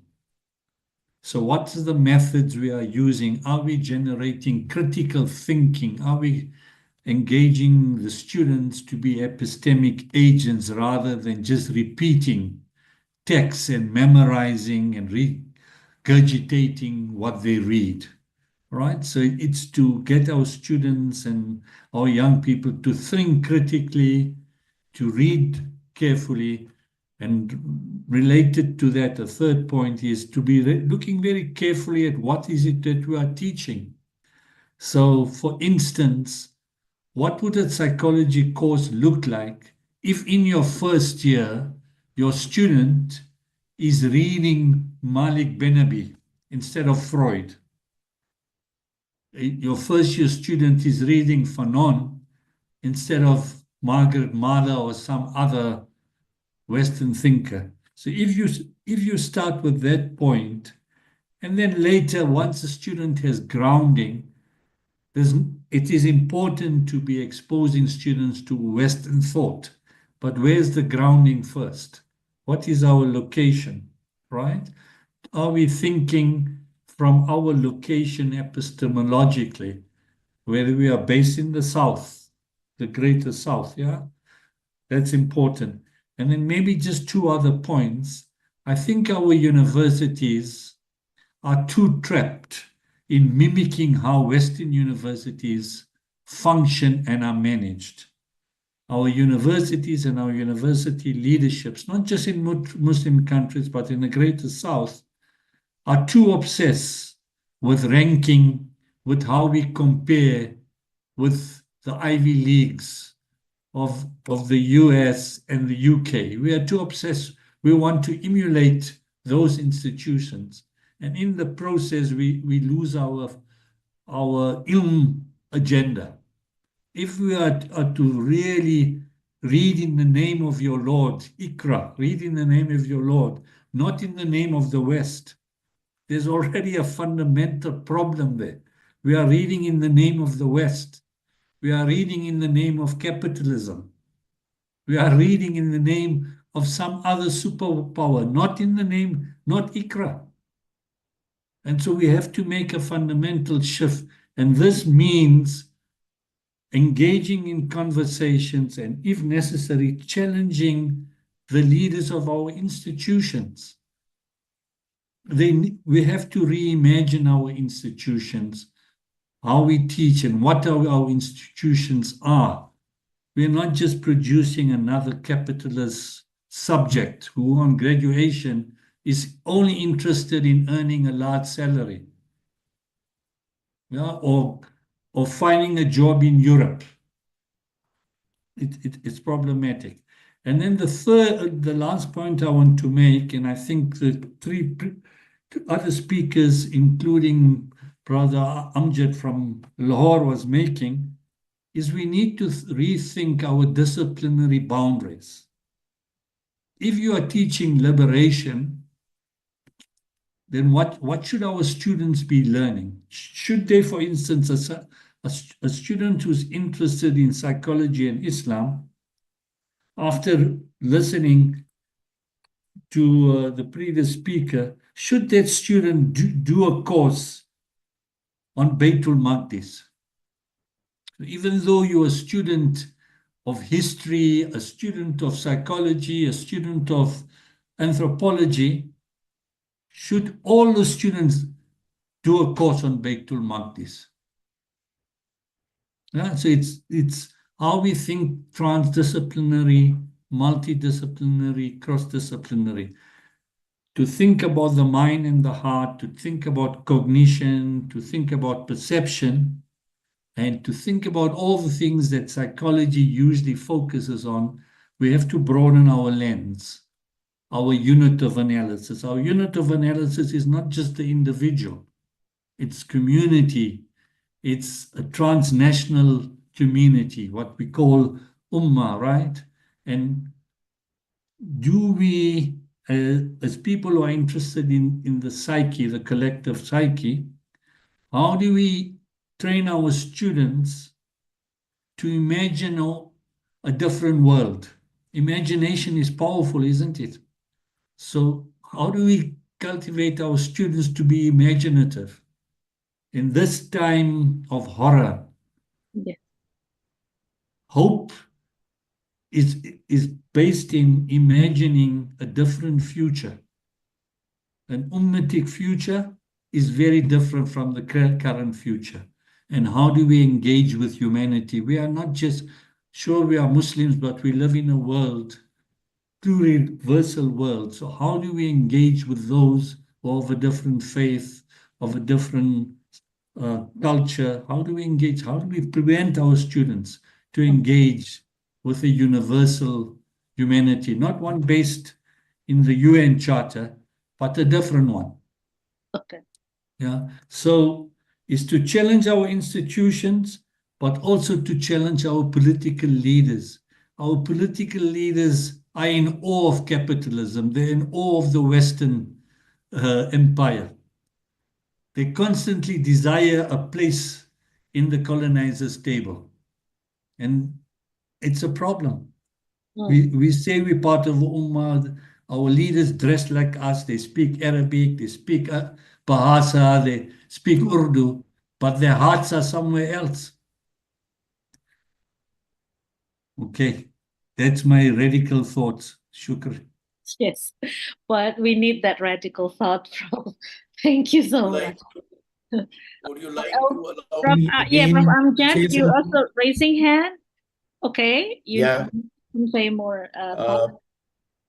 I will try my level best to complete very in a shorter period of time. I am 100% agree with Professor Siddha and the concept of decolonization and as he mentioned in his letter, commends the importance of imagination. And in his first presentation, he concluded his speech on the two Palestinian poets. Luckily, God has gifted me the ability to creation. I am also a short story writer in Urdu language. There are 3 books were published in Urdu language. I am also a critic of literature, culture, and social sciences. I have 7 books on my credit, and it's my blessing of my God that I have also wrote about decolonialization. I write on Edward Said, Mahmoud Darwish, Terry Eggleton, and other persons who try to make this thing understandable for us, that West is not the only source of knowledge, which is usually considered by over majority of learned peoples.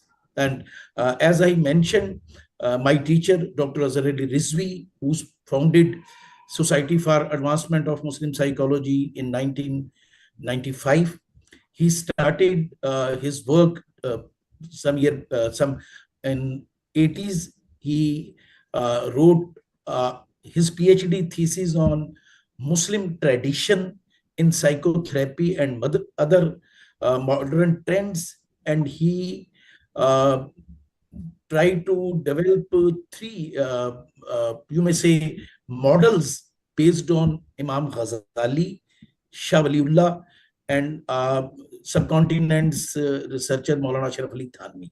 He also developed a questionnaire, Ghazali Personality Inventory, instrument for the measurement of personality. So in Pakistan, a lot of work has done to decolonialize teaching of psychology in educational institutions. Presently, I am working on a MPhil level course of Muslim psychology.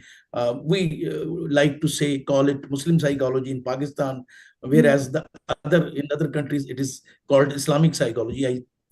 I feel it is just the difference of name. We are working on the same lines, and to participate in this conference, particularly today, I have a number of ideas to inculcate my oncoming psychology course. And I am thankful to Mr. Sada and Ghufran Mustaqim for their enlightened thoughts on this topic. And I'm also very thankful to you, Amy Zulaifa. Maybe we called it Zulekha in Pakistan. So there is a little bit difference of pronunciation, but the same meaning. So I am very thankful to Amy Zulaifa. Inshallah, I will try my level best to make close liaisons with you people, and it is beneficial for me and for my country also. Thanks a lot. Alhamdulillah, inshallah, Prof. Now, conclude, but then one more question will be addressed after this. I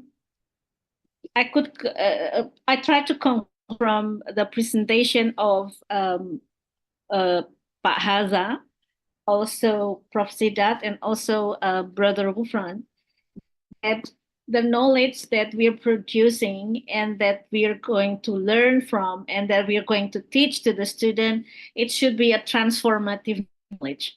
I mean, that's like the purpose of social science, actually, the transformative knowledge to transform the society.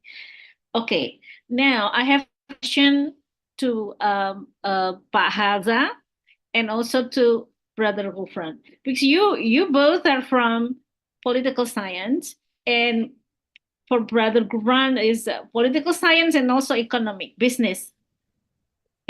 business. Okay. Now, because we are from psychology, and let's take the suggestion from Professor Muhammad Sidat about the transdisciplinary or interdisciplinary nature of, our our ikhtiar here, it should be that now, what can you both offer, not offer really, what kind of opportunities that are open for us, from psychology and political science and community empowerment to collaborate all those things together? I'd like to hear from you, and maybe we can think of something different. We can have an imagination of knowledge that is transforming the society. Mashallah, that's a good imagination. Okay, Pak Hada and Brother Gufran, thank you. Probably Haza, you start actually. Haza is 1 year younger than me. Yeah, we studied in the same department with the same professors. Okay, we start from the younger one.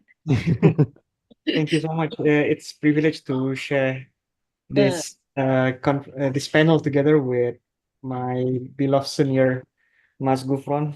So I think it has been years that I haven't met Mas Gufron ever since I graduated from my university. Here's the thing. I'm starting those efforts for my classroom to decolonize the classroom. It is one of the most difficult thing to do because, especially in the field of international relations, all of those works that we are reading is coming from West. So it's going to take one generation completely transform what we are going to teach in this classroom, because even during the conference, we still see a lot of effort to stop this decolonization of knowledge by saying that all of this effort to approach international relations from non-Western approach is something that is not logical, not to say the least, not scientific, because most of the time whenever I'm trying to use like Islamic approaches, it is similar to advocating for the idea of caliphate. Well, it doesn't necessarily mean that thing. So therefore, what we need to do is to be patient and be perseverance and be consistent with our effort. I mean, like, I've been trying to introduce a lot of literature. I mean, I'm trying to familiarize myself with one of this book. This is one of the book written by Malik bin Nabi. I'm trying to intensify my reading on Arabic as well. I have basic Arabic, but I'm trying to intensify my understanding. So this is this book on Fiqrah al-Afriqiyah al-Asiyawiyah. So this is about his thought about the Bandung conference. So looking at his reflection is more than enough for us to rethink about our position in this world. We are exactly at the moment where we have to transform and rethink about our role in the global affairs. And this is exactly the moment where the Western powers dominance are dwindling. And I think Mas Gufron will be providing us with more, concrete methods, since he's working in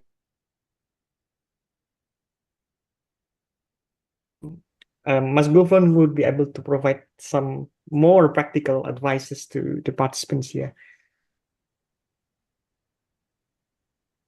Okay. Yeah. Thank you very much. Haza is more istiqomah than me in pursuing the international relations study. So yeah, hopefully he can become a professor soon with a lot of ilm nafi' that can be spread. Tamam. So in international relations, we study about multilateralism, or the deep cooperation among separate government entities, or among separate countries. And what I imagine, it is actually something that is also that can also be relevant for Muslim, because yeah, we need to think ourselves as one ummah, as one body. Even though we are separated in many different countries, but actually we can engage in a deeper and a stronger multilateralism. The aspiration is that how among Muslim countries we can have free movements of people, free movements of goods and service. Like when we go to some Muslim country, we don't have to we shouldn't have a visa, for example, or we shouldn't even have a passport, for example. So that the exchange of people, the exchange of goods and services among the Muslim countries can be more intensified. And economically speaking, since I come from a business perspective, it will consolidate the potential of a global Muslim value chain or global Muslim supply chain that can have a lot of great impacts to the business when among Muslim countries we can have a stronger and deeper multilateralism. Yes, we have an organization of Islamic cooperation, or we call it OKI in Indonesia. But I think the level of depth of the cooperation is still in the surface. When it is deeper, yeah, those countries can have their different government and etc. But then, like an EU, European Union, where there is a relatively free movements of people, goods, and services. Even we can have a single currency, that would be very helpful. And I think the role of a psychology teacher, professors, or student here is probably make an effort so that our ummah realize that yes, we stay in a different country, we live in different island, but actually we are one ummah. So creating the mentality that we are one ummah, so that when we hear the stories of the Muslims in other part of the world, they are our brothers, they are our sisters. And when they are oppressed, it is our responsibility to help them out. I think the stronger multilateralism can only happen when there is a cultural realization that we are one ummah. Okay. Okay, thank you very much. I think we still want to discuss, but I don't think the times will permit for that. It's approaching 3:45, the time in which I have to end the session. But let me just make a few sentences here. Maybe for us, we are now witnessing the dire condition of the Muslim Ummah, but we shouldn't lose hope, because maybe it's a good time to rethink and reimagining of an ummah, that hopefully with all of our struggle, in giving knowledge, researching, giving knowledge, educating them, we will be able to elevate and transform the ummah, the dignity of our ummah today. I think that's the hope, and I hope that it can be maybe this is how I would like to say it. Maybe from now on, we as the conference participants here have a reflection of what kind of ummah that we all want to see in our future. Maybe the future of our children and granddaughters for us older, but the future maybe of the generation of Brother Fufron and also Pak Hada and all. Let's reflect on that and have some imagination, as Professor Muhammad Sidat said that to us. Okay, I'd like to thank you for all the honorable speakers and all the interested participants, until the Asar time. Some of them left because of Asar prayer, really. they would have wanted to stay, but Asar came. So thank you very much again, Jazakallah khairan kathir, and may Allah reward you all with many great things, many better things that we all can give. And I need to officially close this session, and let's recite Hamdalah together. Alhamdulillah. Alhamdulillah Rabbil Alamin. Assalamualaikum warahmatullahi wabarakatuh. Waalaikumsalam warahmatullahi Thank you so wabarakatuh. much. Terima kasih. Thank you very much. Thank you, Professor Sida and Professor Sufel as well. Mashallah. Okay. Thank you, Bu Emi. So I Yes. give back the time to the master of ceremony. Yes, Ibu. Okay, thank you so much for the insightful materials presented by our speakers and for the moderator's guidance in leading this session. So, ladies and gentlemen, we have now reached the end of our today's session. And before we conclude, we kindly remind our participants to fill out the attendance form provided by the committee, as your feedback is valuable to us. Additionally, we invite all participants to contribute a meaningful sentence reflecting your thoughts, feelings, or messages for Palestine. You may write these sentences on a piece of paper, and during tomorrow's closing ceremony, we will ask each of you to display your paper on screen in our Zoom session. Your sentences will be displayed as a shared reflection of our solidarity. We look forward to seeing your contributions and sharing this meaningful moment with everyone.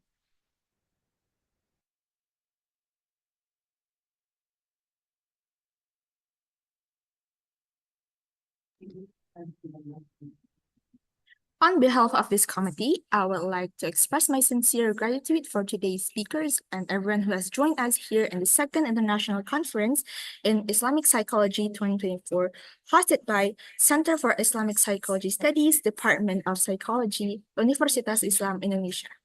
Once again, I would like to extend our most profound appreciation to all of you for your participation. We wish you all health and happiness so that we can follow the next event smoothly. See you in our next session tomorrow on Thursday, 21st of November, 2024. Wabillahi taufiq wal hidayah. Wassalamualaikum warahmatullahi wabarakatuh. Waalaikumsalam warahmatullahi wabarakatuh.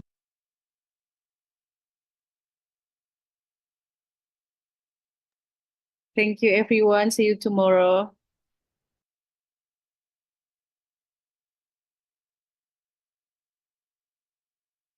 Thank you, Muti.